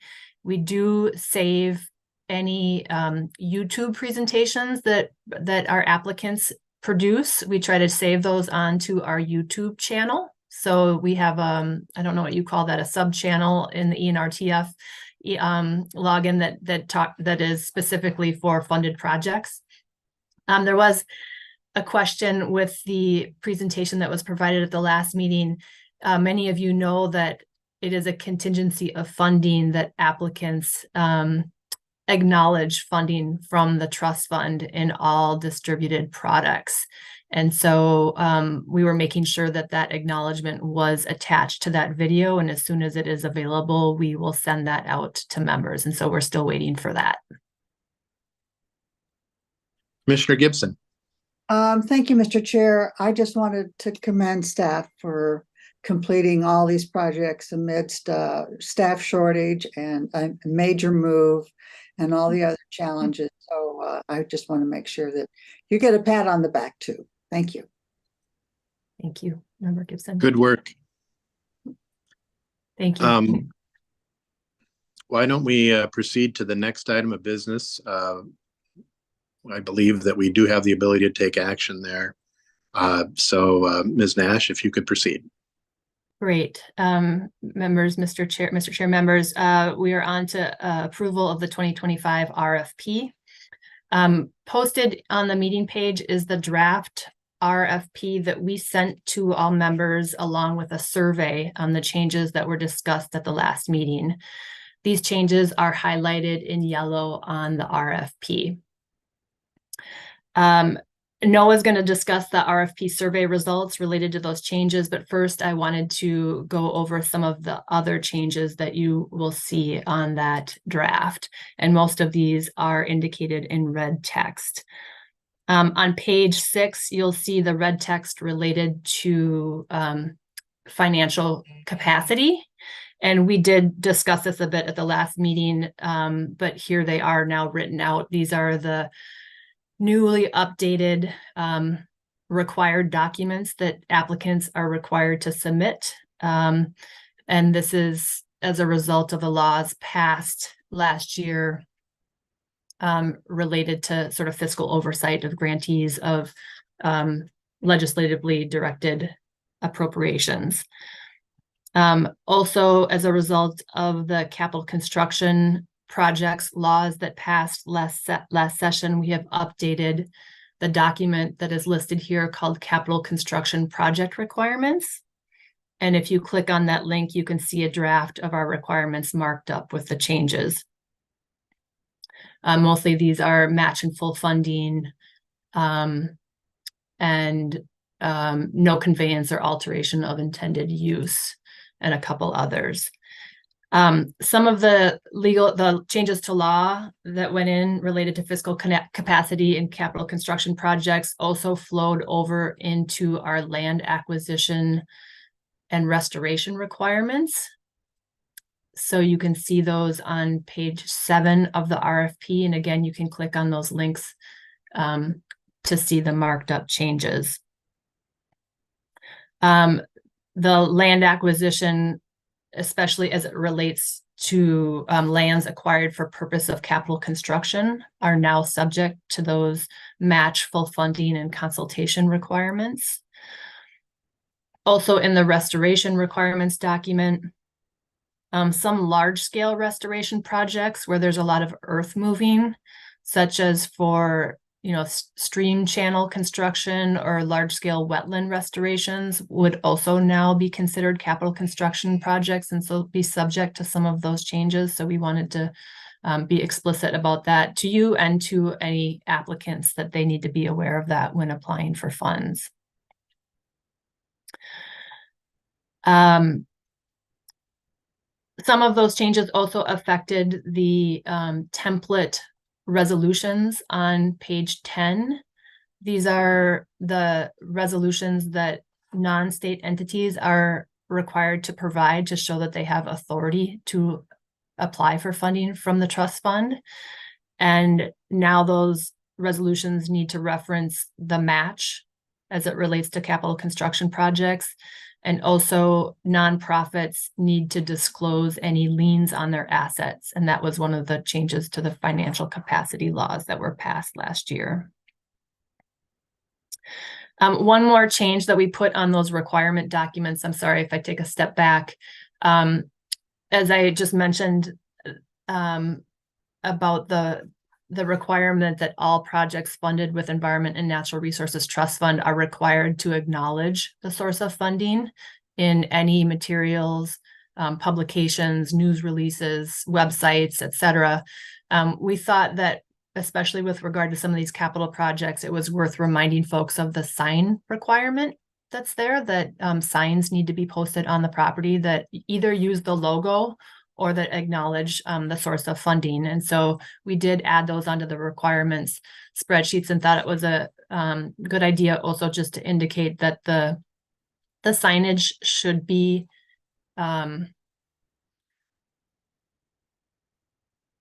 let me just get the wording right here. A durable and fixed sign displayed in a prominent location at the main entrance of a project once construction is completed. And so that was an addition we made as well. I can take any questions about these changes. Otherwise, Noah Fribley can speak to the member survey. Members, any questions for Becca?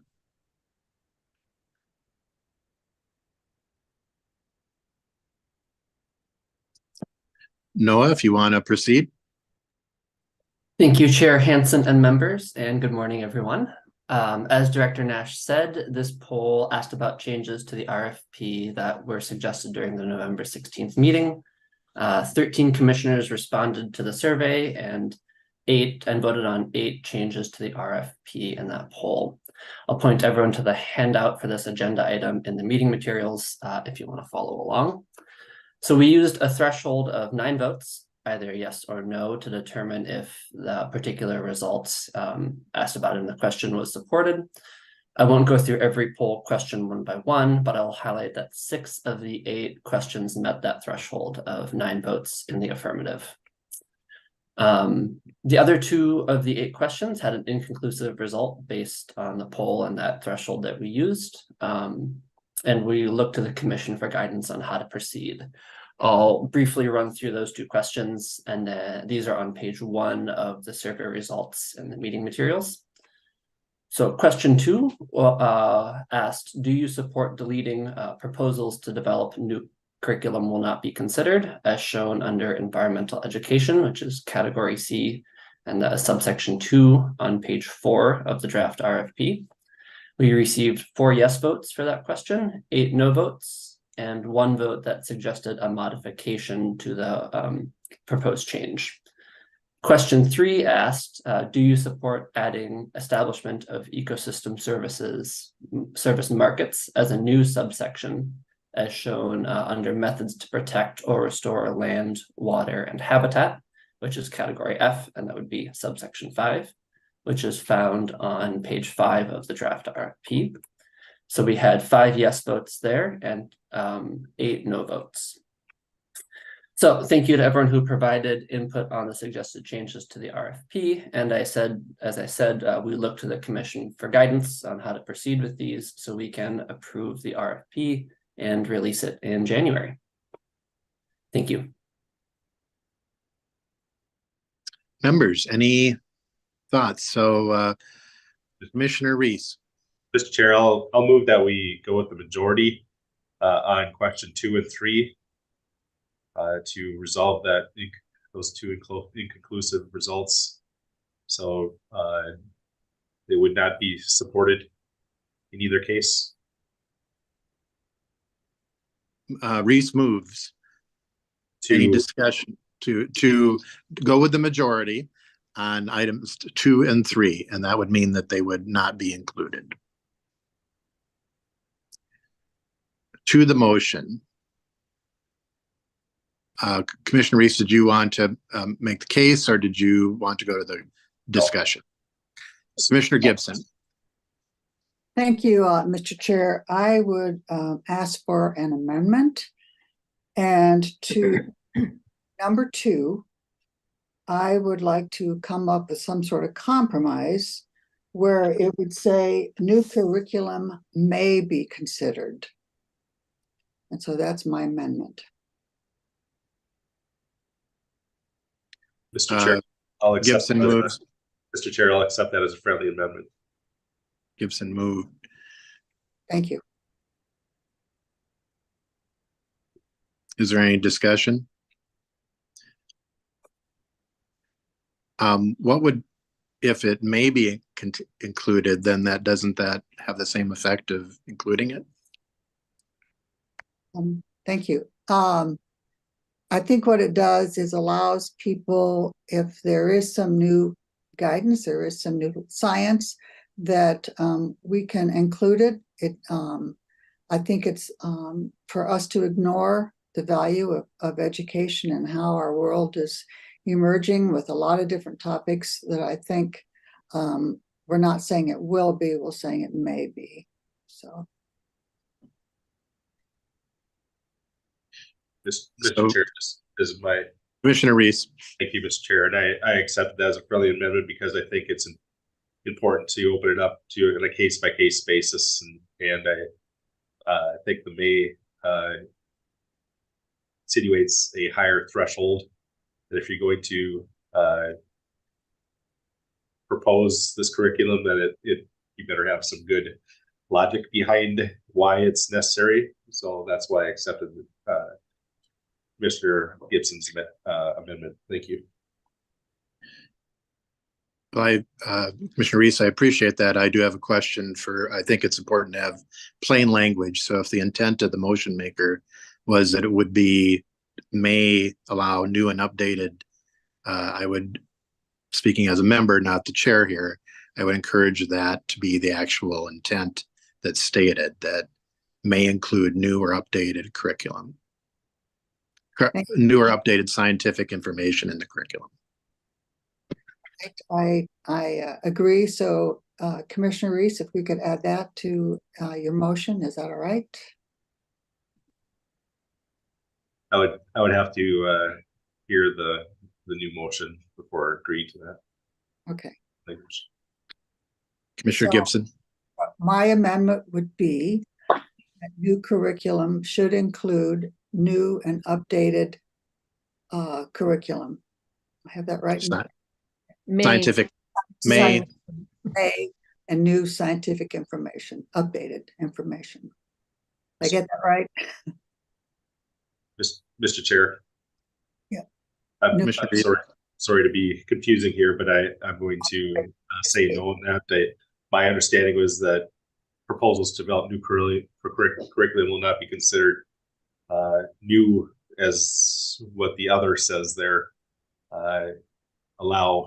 Except to allow new and updated science education curriculum, excuse me, new and updated science curriculum. Okay, that's actually my my wording there. So another, so I'll accept that as friendly amendment. Thank you. Thank you. Ms. Nash, if you could read back the motion as it would go in the minutes.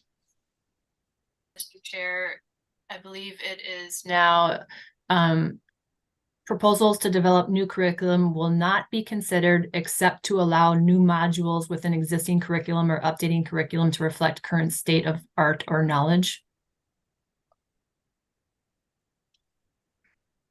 Yes.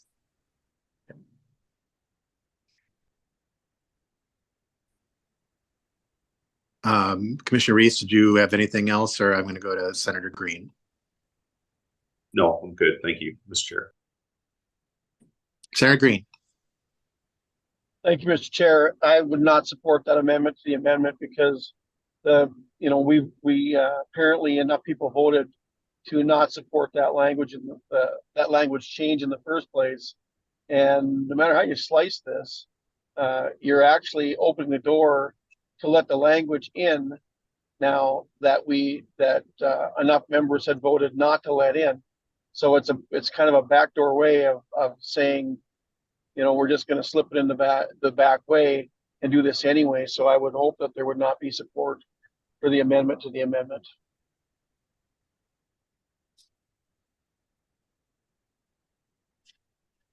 Point of order, Mr. Chair. Yes, Commissioner Reese, I actually was kind of hoping for that. I accepted that as a friendly amendment, so we're on the main motion. So I think the point I would make is that there seems to be conflict on, you have a two-part motion, Commissioner Reese. One that we've been debating that has been amended and one that has not. And so I would ask you if you could divide the motion. Yes. I will do so, Mr. Chair. Okay. We'll vote on, I will say the majority on number 3 and the new language on number 2, and we'll move forward. I'll move both. Yeah, move 3 first. I'll do number 3 first. Thank you. So Commissioner Reese has divided the motion. So what that says is that we would go with the majority on item number 3. Is there any discussion on that component? The clerk will take the roll. Gibson. Yes, I agree with this motion. Gibson, yes. Hansen. Yes. Hansen, yes. Her. Yes. Her, yes. Acomb. Acomb excused. Albrecht. Albrecht, yes. Albrecht, yes. Backer is excused. D-Stick. D-Stick is excused. Faber. Faber, aye. Faber, yes. Green. Green, yes. Green, yes. Heinzman is excused. Hollins. Yes. Hollins, yes. Langseth. Langseth, aye. Langseth, yes. Moore. Moore, yes. Moore, yes. Morrison.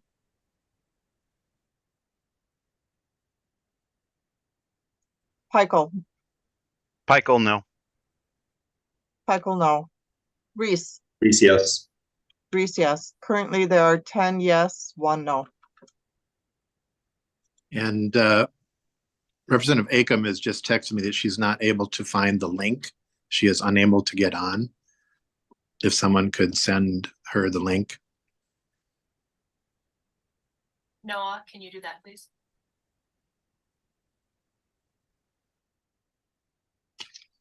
The motion is adopted. The divided motion, item number 3 is adopted to not include item number 3.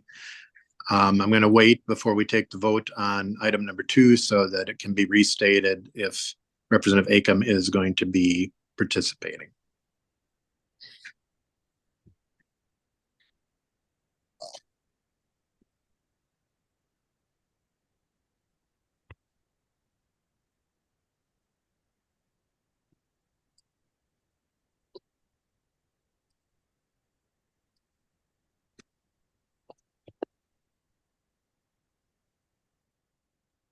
I will be texting her, so Noah is trying to send it to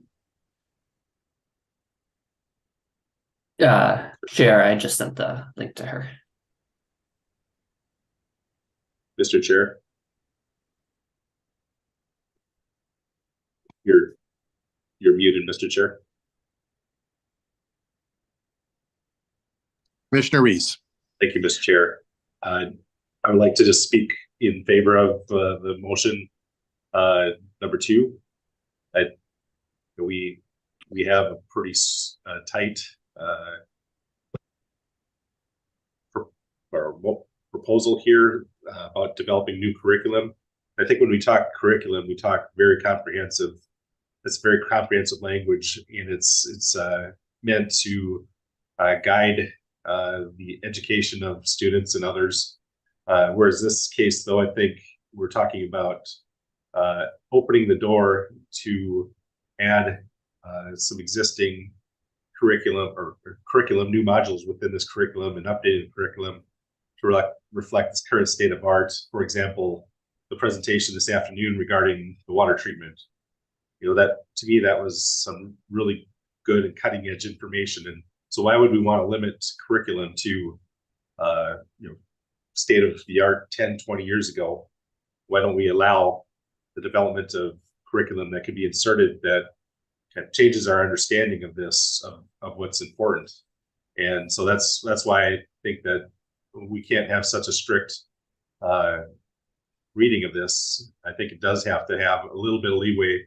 And at the end of the day, we all review all the proposals and as members, and we decide as a group whether these proposals move forward or not. So I think we still have the ability to have a high standard there, but I think there's certain situations where we need to allow for the change of curriculum or the new modules or additions to the curriculum. So thank you.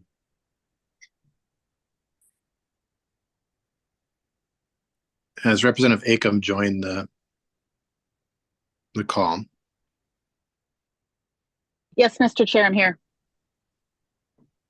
Representative Acom, we're voting on the question.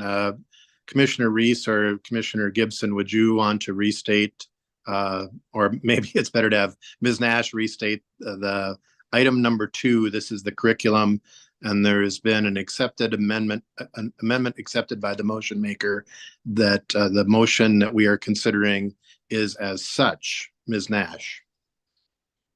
It would read: proposals to develop new curriculum will not be considered except to allow new modules within existing curriculum or updating curriculum to reflect current state of knowledge and art.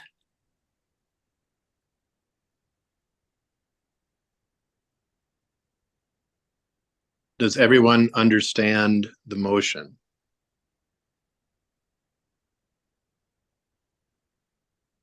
Everyone understand the motion? Proceed with the vote. Gibson, Yes. Gibson, yes. Hansen, Yes. Hansen, yes. Her, Yes. her, yes. Oh, yes. Acom, Yes. Acom, yes. Albrecht, Yes. Albrecht, yes. Backer is excused. Deestick is excused. Faber, Faber, aye. Faber, yes. Green, No. Green, no. Heinzman is excused. Hollins, Yes. Hollins, yes. Langseth, Langseth, yes. Langseth, yes. Moore, More yes. Moore, yes. Morrison, Morrison, yes. Morrison, yes. Pikel, Yes. Pikel, yes. Reese, Reese, yes. Reese, yes. Currently, there are 12 yes, 1 no.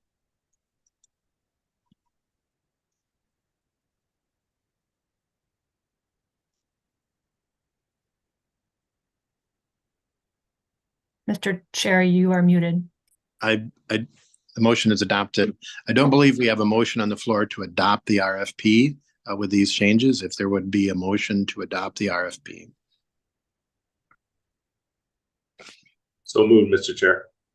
Commissioner Reese moves to adopt the RFP with the changes that have just been adopted. Is there Mr. Chair, any? if we could also just make an allowance that staff can make technical changes just to clean up a couple errors that we see in there, small errors, that would be great. Commissioner Reese, is that part of your motion? That is. Thank you, Mr. Chair. Is there any discussion on the RFP? Any discussion on the RFP? If seeing none, we will proceed to vote. Clerk will take the roll. Gibson, Yes. Gibson, yes. Hansen, Yes. Hansen, yes. Her, Oh, yes. her, yes. Acom, Acom, yes. Acom, yes. Albrecht, Albright, yes. Albrecht, yes. Backer is excused. Deestick is excused. Faber, Faber, aye. Faber, yes. Green, Green, no. Green, no. Heinzman is excused. Collins. Collins, yes. Collins, yes. Langseth. Langseth, yes. Langseth, yes. Moore. More yes. Moore, yes. Morrison. Morrison. Pikel. Morrison, yes. Morrison, yes. Pikel. Pikel, yes. Pikel, yes. Reese. Reese, yes. Reese, yes. Currently, there are 12 yes, 1 no. The RFP is adopted. Next item, and Ms. Nash, will that be posted when? Mr. Chair, we would plan to release that January 2nd or January 3rd, whichever the first day of business is after the 1st. Thank you. Next item of business. Ms. Nash. Mr. Chair, I do believe we have 12 members present. If you'd like me to go on to the recommendations, I can do that. Why don't you go to the recommendations? Yes. Okay. I'm sorry. Yes. Okay, Mr. Chair, the first item under the recommendations, just giving you an update on the peer review results. 31 of the recommendations that you made in July were characterized as research, and per statute 116P08 subdivision 6, research proposals must be peer reviewed before receiving an appropriation. This year, because of staffing, we ended up hiring an external agency to help coordinate the peer review. They had secured 3 external anonymous peer reviews for each proposal received. Those peer reviews have been completed, returned back to the project managers. The project managers are all in the process right now of responding to those peer reviews and making any changes to their research addenda if necessitated through that peer review process. Our understanding is that I think we've got 4 that we're still waiting for. Otherwise, all of the rest of the peer reviews will be complete in the next week or 2. And please let us know if you would like additional information about those reviews once they come in. That's it on peer reviews, Mr. Chair. Otherwise, I can go on to the bill language. Proceed to the bill language, unless, is there anybody with their hand up? I do not see anybody. Okay. Bill language, and Ms. Nash, you're not going to read verbatim, correct? You are going to sum. I am not going to read verbatim, Mr. Chair. I will just give you some a high level review of what's in the bill and then point out a couple items for your attention that may be a little different or that may be pertaining to some conditions that you had included in your recommendations. So members, a draft of the bill is on the meeting page for your review. The language that you see has been written by LCCMR staff. It has been reviewed by House and Senate Council and has been signed off on by all 98 project managers. It has not yet been reviewed by the reviser. So for that reason, and just as standard procedure, we will ask that any approval today include an allowance for staff to make additional edits and technical changes. As a reminder, the recommendations bill requires affirmative vote by 11 members, minus the number of members with a conflict of interest that involves direct personal financial interest in an organization included in the recommendations. So we've had 2 of those conflicts declared this morning, so you will need 9 votes to pass this recommendation.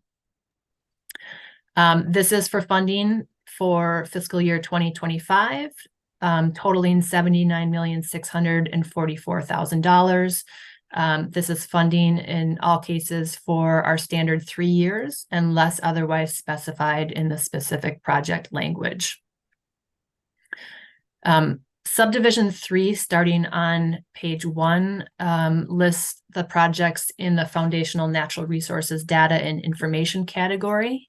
That includes 28 recommendations totaling $14,933,000. I'll just mention a couple things in this subdivision, and then maybe I can pause to see if there are any questions before moving on to the next subdivision. In paragraph D on page 2, just as an example, you'll see here that there's a mention that this appropriation is subject to Minnesota statute section 116P10. We do like to remind folks in their appropriation of certain requirements that are listed in statute, such as this one, which is related to the patents and revenue sharing, just so project managers have that front and center with their language. So I won't point out every single instance of that, but just let you know that we do include that. It's required whether we include it or not. It's just a friendly reminder. Next, I'll just point out on page 4, paragraph Q, this is modernizing Minnesota's plant community classification and field guides. This is an instance of the project that requested revenue reimbursement according to a plan that's approved in the work plan. We are allowed to provide that as long as the legislature approves it in the bill. So if this project has any revenues, it would be reinvested in a plan that is listed in the work plan. That work plan would come before you for approval following passage of the bill into law in the spring.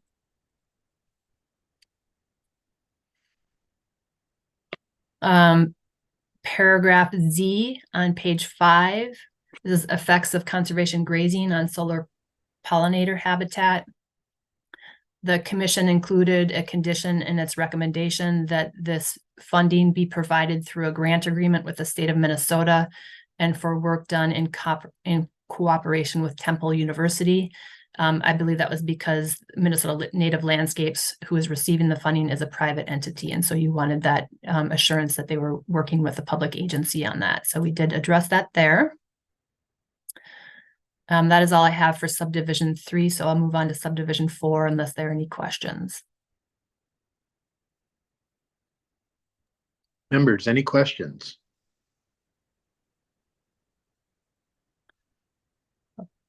Proceed, Ms. Okay, Nash. great. Subdivision 4 starts on page 5. This is water resources, and it includes 13 recommendations for $6,924,000. Again, paragraph K on page 7, this was another instance the commission included a contingency in the recommendation that the grant to Bar Engineering be through a grant agreement with the DNR, and that it was stated that it was a partnership with St. Cloud and MinTap at the University of Minnesota. So we have addressed that in that language per your request. Unless any questions, I can move on to subdivision 5, which starts on page 7. This is environmental education, and this is 22 recommendations totaling $11,262,000. And I don't think there's anything in this subdivision that we needed to point out to you. So I can move along to subdivision 6 unless there are any questions. Subdivision 6 is aquatic and terrestrial invasive species. This includes 4 recommendations totaling $8,304,000.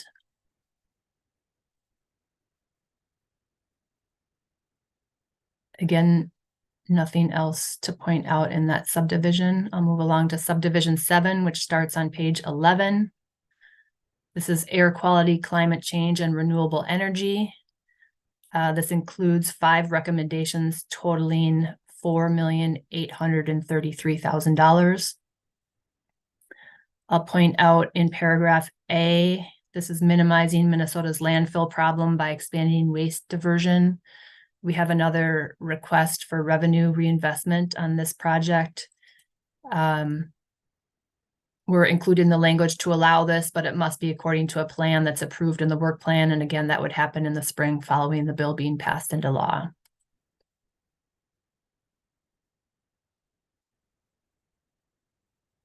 Subdivision 8, starting on page 12, is methods to protect or restore land, water, and habitat.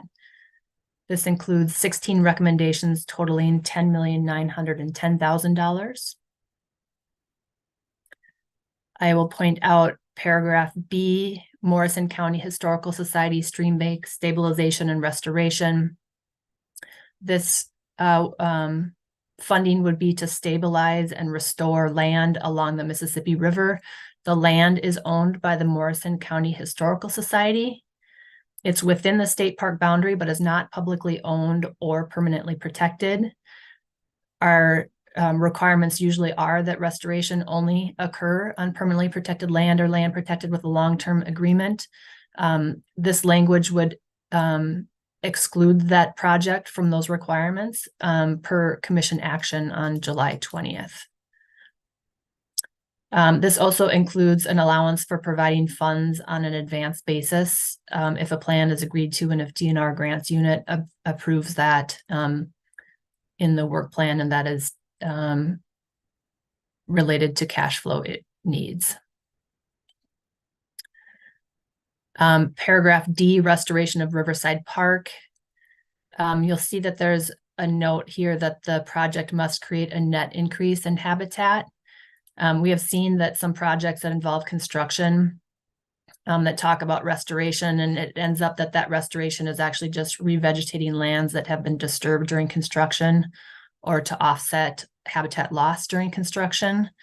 And so this is to clarify the intent that there will be a net increase in habitat as part of the project.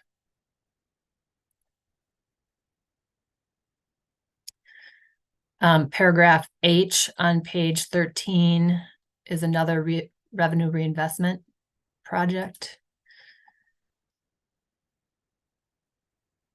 And then finally, paragraph P on page 14, this is priority lakes, meeting protection goals and multiplying benefits. This is funding to Hubbard County Soil and Water Conservation District, and there is some language in here that allows a certain amount of funding to be deposited in a monitoring and enforcement fund used by Minnesota Land Trust. That needs to be subject to work plan approval or as described in the work plan and according to statutes 116P 20. And that is our statute. Subdivision 9 starts on page 14. This is land acquisition, habitat, and recreation. 10 recommendations totaling $20,322,000. I want to point out paragraph A, Minnesota Driftless Hiking Trail. This was a project where our fiscal capacity check indicated that some extra bounds might be needed for this project, including a fiscal agent. So we included the fiscal agent in with this language, and I believe that they have already found an entity willing to serve in that role. This also specifies that the trail be constructed on public or permanently protected lands or land secured through long-term agreements as defined in the work plan.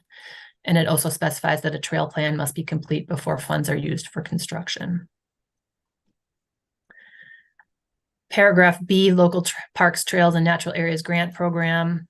We did include the standard language that these funds may not be used for athletic facilities such as sports fields, courts, and playgrounds. And that goes back many, many years that we've been using that. Paragraph C, acquisition of state parks in holdings. We did include a clause that says the appropriation may not be used to purchase habitable residential structures. That also is typical for years past.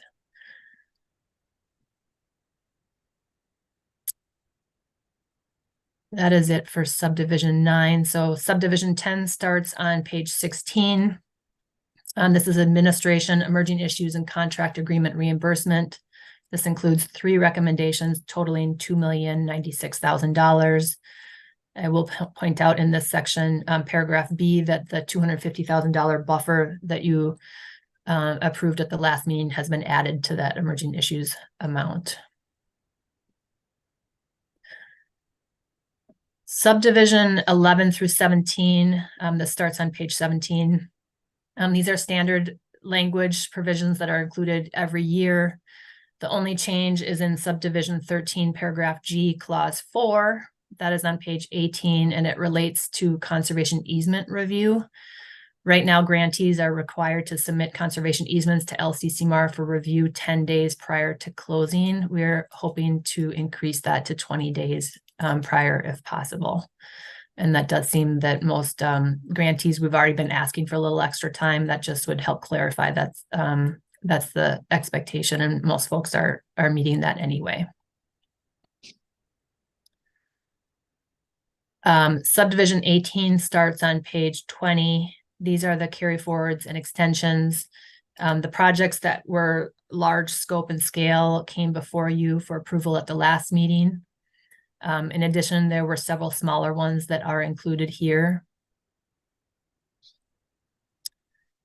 Subdivision 18, paragraph A, clause 1 is the National Loon Center, and you'll see that according to the condition that you included in your approval at the last meeting, we stated here that the legislature does not plan to grant additional extensions for this appropriation. And we did that for Loon Center, as well as paragraph C, numbers 1 and 2, which is the Upper St. Anthony Falls and the storing renewable energy. Sections 3 through 5, starting on page 21, are the language revisions and conditions you approved in previous meetings, with the exception of section 4, paragraph M, which is on page 22. This is another request to reinvest revenue generated through a project. This is for the Floodwood Campground improvement project, which was actually a project we visited this summer. And that is because we just learned in the last week that they were planning to generate revenue and hoping to keep that for maintenance of the campground. And that is it for me, Mr. Chair. Members, are there any questions?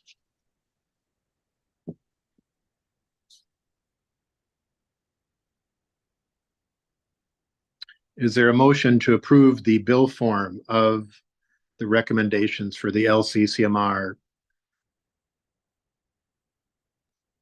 from the 2023? So moved, Mr. Chair.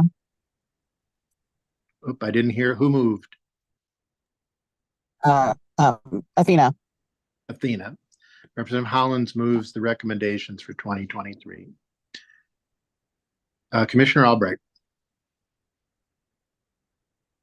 Thank you, Mr. Chair. A question. Would it be appropriate to remove from the table item number 7 on our agenda and add that to subdivision, amend Commissioner Hollins' motion to amend the appropriations and add that item to subdivision 8 carryover and forwarded and extensions? Mr. Chair. Ms. Nash. We evidently already have it in there. So it is done. Oh. So the motion on the table is to approve the recommendations.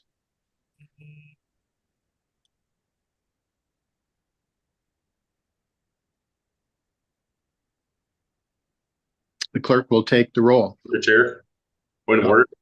Commissioner Reese.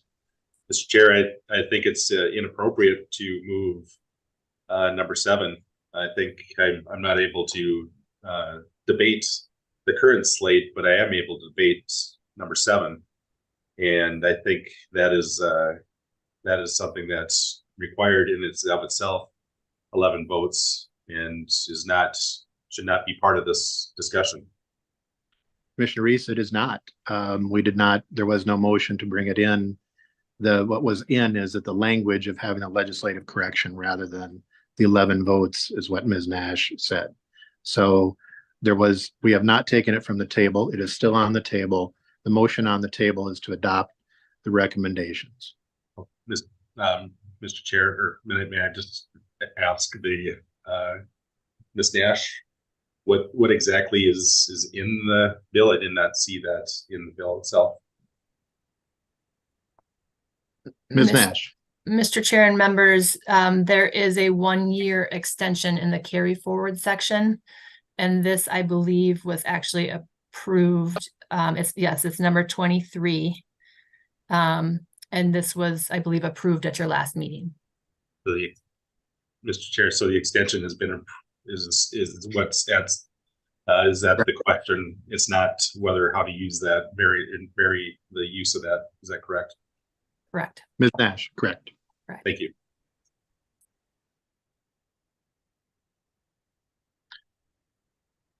The motion on the table is to adopt the recommendations.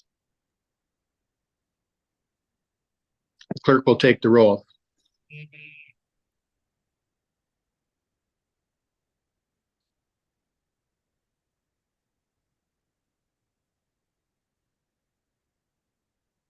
Sorry, Gibson. Yes. Gibson, yes. Hansen. Yes. Hansen, yes. Her. Her. Yes. Her, yes. Acom.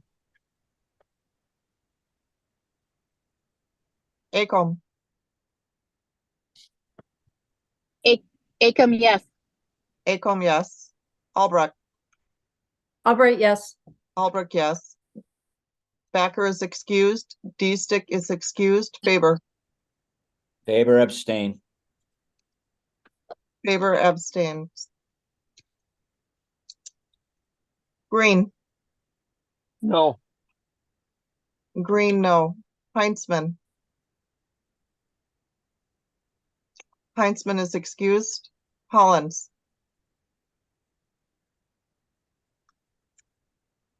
Hollins. Hollins, yes. Hollins, yes. Langseth. Langseth, yes. Langseth, yes. Moore. Moore, yes. Moore, yes. Morrison. Morrison, yes. Morrison, yes. Pikel. Pikel, yes. Pikel, yes. Reese. Reese abstains. Reese abstained. And- Currently, there And are Westrom, I'm sorry, Westrom. Westrom is excused. Currently, there are 10 yes, 1 no, and 2 abstain. The recommendation is adopted. Ms. Nash, I believe we have at least one other item, and then I would like to, other business, raise something, but I believe we, we have a alternate in the citizens, and we need alternates. Senator Herr is unable to make some meetings of the strategic planning, and we did vote on that. So Senator Morrison, is my understanding, is able to serve as an alternate, not a proxy, but if Senator Herr does not make it, she would be able to attend. Is that correct, Senator Herr or Senator Morrison? Yes, that is correct. That is my understanding, Mr. Chair. I would be happy to, but So is there a motion to provide for Senator Morrison to be an alternate to the strategic planning when Senator Herr is unable to attend? So move, Mr. Chair. Commissioner Albright moves. Is there any discussion? Any discussion? Clerk will take the roll. Gibson. Yes. Gibson, yes. Hansen. Yes. Hansen, yes. Her. yes. Her, yes. Acom. Acom, yes. Acom, yes. Albrecht. Albright, yes. Albrecht, yes. Backer is excused. D-Stick is excused. Faber. Faber, aye. Faber, yes. Green. Yes. Green, yes. Heinzman is excused. Hollins. Hollins. Hollins, yes. Hollins, yes. Langseth. Langseth, yes. Langseth, yes. Moore. Moore, yes. Moore, yes. Morrison. Morrison, yes. Morrison, yes. Pikel. Pikel, yes. Pikel, yes. Reese. Reese, yes. Reese, yes. Westrom is excused. Currently, there are 13 yes, 0 no. Motion is adopted. Ms. Nash, what is the commission's authority relating to recommendations to the legislature? Could you read the statutory authority? I'm sorry, related to recommendations? Right, relating to recommendations. That the legislate, let me find it here.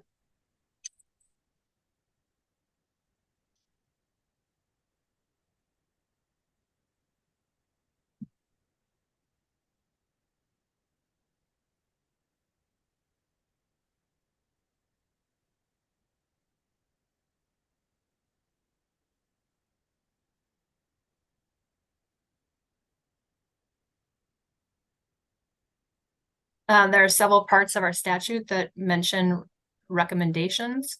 Recommendations made by the commission under this chapter must be consistent with Minnesota Constitution, Article 6, Section 14. This chapter and the strategic plan adopted under Section 116 P08 Subdivision 3 and must demonstrate a direct benefit to the state's environment and natural resources.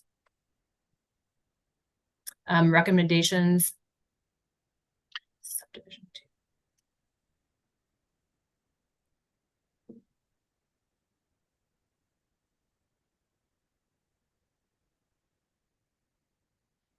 Subdivision 116 P05, Subdivision 2, the commission must recommend an annual or biannual legislative bill for appropriations from the Environment and Natural Resources Trust Fund and must adopt a strategic plan as provided in Section 116 P08, except as provided under Section 116 P09, Subdivision 6, Paragraph B. Approval of the recommended legislative bill requires an affirmative vote of at least 11 members of the commission. It is a condition of acceptance of. Would you like for me to go on, Mr. Chair? No, Ms. Nash, where I'm going with this is that it would seem there's nothing to prohibit the ability for a second bill for the legislative correction on the item that has been tabled. That if we had a bill relating, we have a bill relating to appropriations, that it would be a recommendation to the legislature, not, we've already adopted the bill, but there's nothing to prevent adopting a recommendation on an appropriation to the legislature, as was discussed during the debate on this item. However, it would take, and this is separate from what had happened before, just be a separate bill, so it would have only one abstention on the particular bill, correct? If a bill was, if a motion was made to make a recommendation for the land swap between the Department of Natural Resources and the Department of Transportation. Is that correct? I see. So an additional recommendations bill could be made recommended by the LCCMR, and it would require the threshold for a bill. Yes. Correct. Yes. Okay. Would someone make that motion? So moved, Mr. Chair. Commissioner Langseth has moved. Is there any discussion? Is there any discussion? Yes, Mr. Chair. Commissioner Reese. Thank you, Mr. Chair. I would just say that I think this does not change a whole lot, that we would be, it does send it to the legislature if the 11 threshold is reached, but it does also signify that if the threshold is reached, that we agree with the changing of the statute as commission members in the variance of the statute as commission members. So I can't vote in favor of this. I think if the legislature wants to take it up independently, they have the purview to do that. Thank you. I think the question is a recommendation to the legislature, so it is not the 11 providing authority. It would require the supermajority as determined by the one abstention. Ms. Nash, would that be correct? That would be, I think that, yes, that would be correct, Mr. Chair. 10 votes would be required to recommend it to the legislature.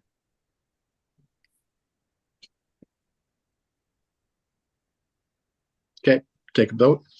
Mr. Chair, Member Moore has his hand up. Commissioner Moore.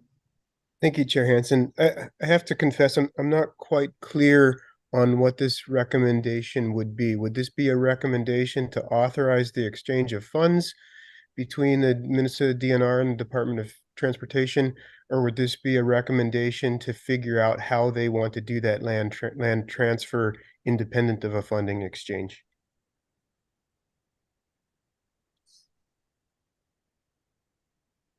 Commissioner Moore, I believe it was silent on how it would be done, but the recommendation to facilitate the transfer. It is not authorizing the transfer. Thank you. Commissioner Langseth, is that your understanding of as the maker of the motion? Yes. Yep.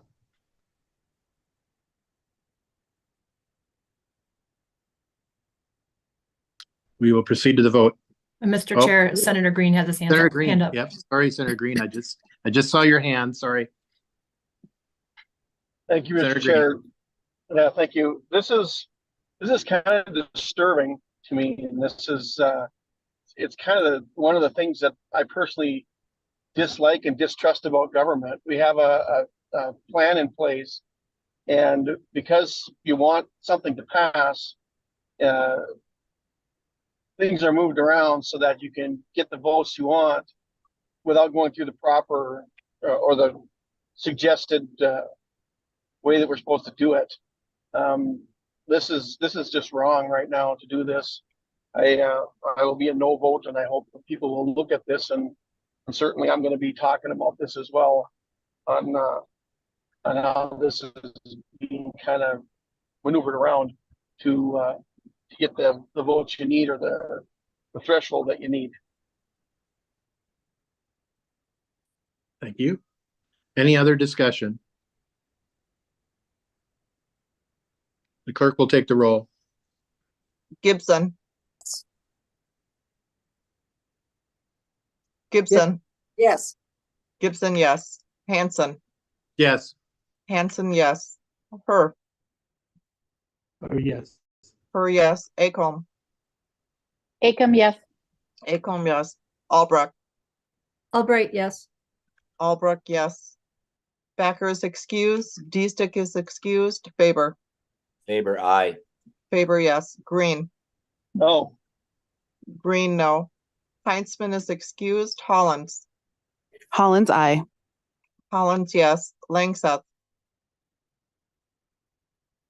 Langseth, yes. Langseth, yes. Moore. Moore, yes. Moore, yes. Morrison. Morrison, yes. Morrison, yes. Heichel.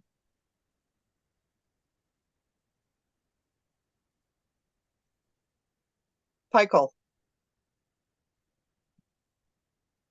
Reese. Reese, no. Reese, no. Westrom is excused. Currently, there are 10 yes, 2 no.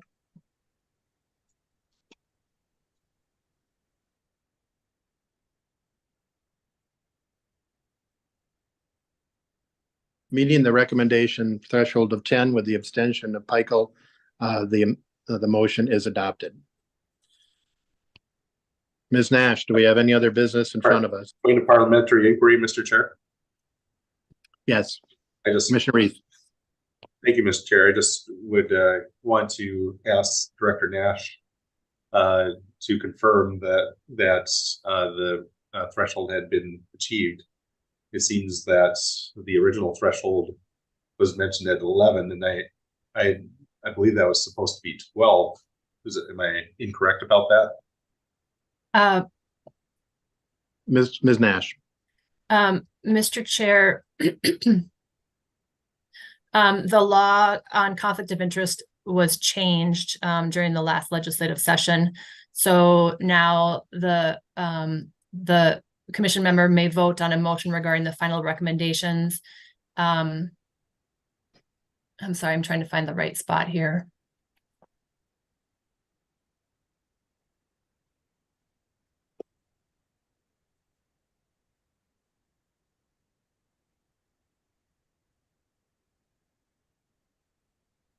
And also, Mr. Chair, may I add another piece of that? Yes. And I have so Commissioner Peichel has left, but so has Commissioner Heinzman, and they were counted earlier in the. So I believe that means that the threshold still remains at 11.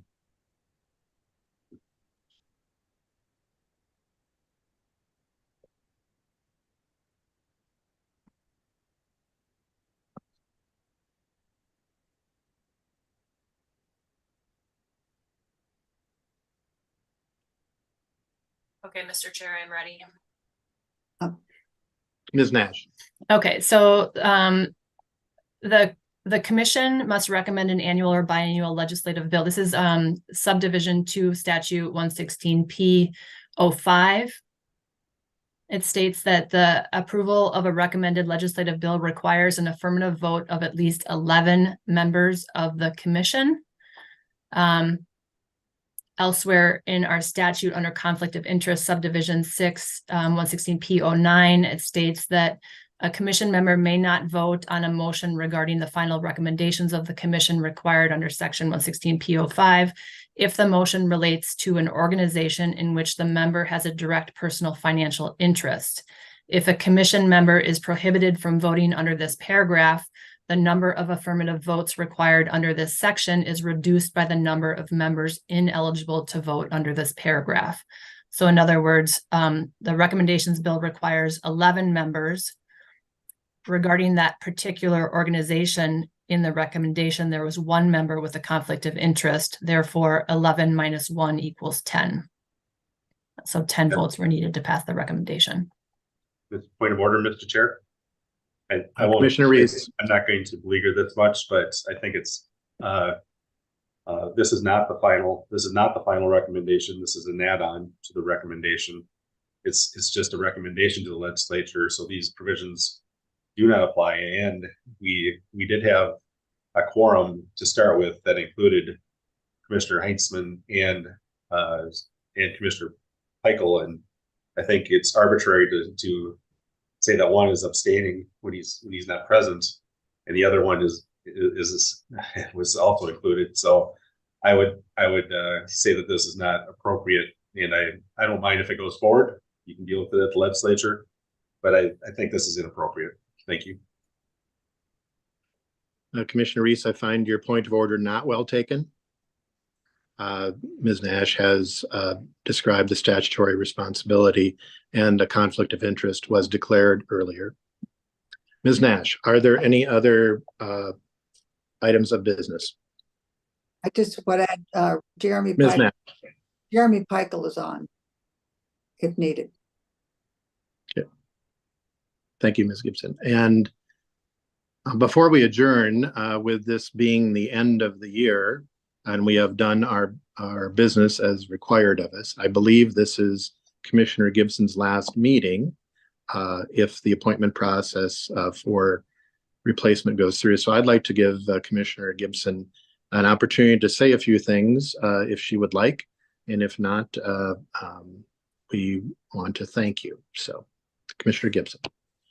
Thank you. You caught me off guard, but that's not unusual. I think what I want to say, it's been some wonderful years, and going on these trips has always demonstrated the impact that we have had on our state, and it makes me so proud to have been part of this. And I guess I'd also like to say that we're evolving, and I hope some new voices come on board that are as involved and hopefully can stay involved as much as I was. It's been great to work with all of you and staff. You've always been there for me. You answer all my questions. So I guess with that, I just want to say a big thank you. Keep up the good work. hearing those presentations is like getting a degree every year. And we're just so fortunate to have so many people invested in our natural resources. So thank you very much. Thank you, Commissioner Gibson, from the people of Minnesota for your work on this over the years has been valuable and appreciated. And just personally, I want to thank you for all of your efforts and friendship and sharing. So I appreciate that. Members, any other items of business or gratitudes? Don't make me cry. Ms. Nash, do we have any public testimony? Mr. Chair, we do not have any public testimony. And I do think we will, you want to cancel the December 14th LCCMR meeting. There may be a subcommittee meeting on that date. We'll determine that at our subcommittee meeting that happens next in about 30 minutes. Is there a motion to cancel the December 14th meeting? Commissioner Gibson, would you like to make the last motion? I move to cancel the December 14th meeting. Thank you. Commissioner Gibson moves. Is there any discussion? The clerk will take the roll. Gibson. Yes. Gibson, yes. Hansen. Yes. Hansen, yes. Her.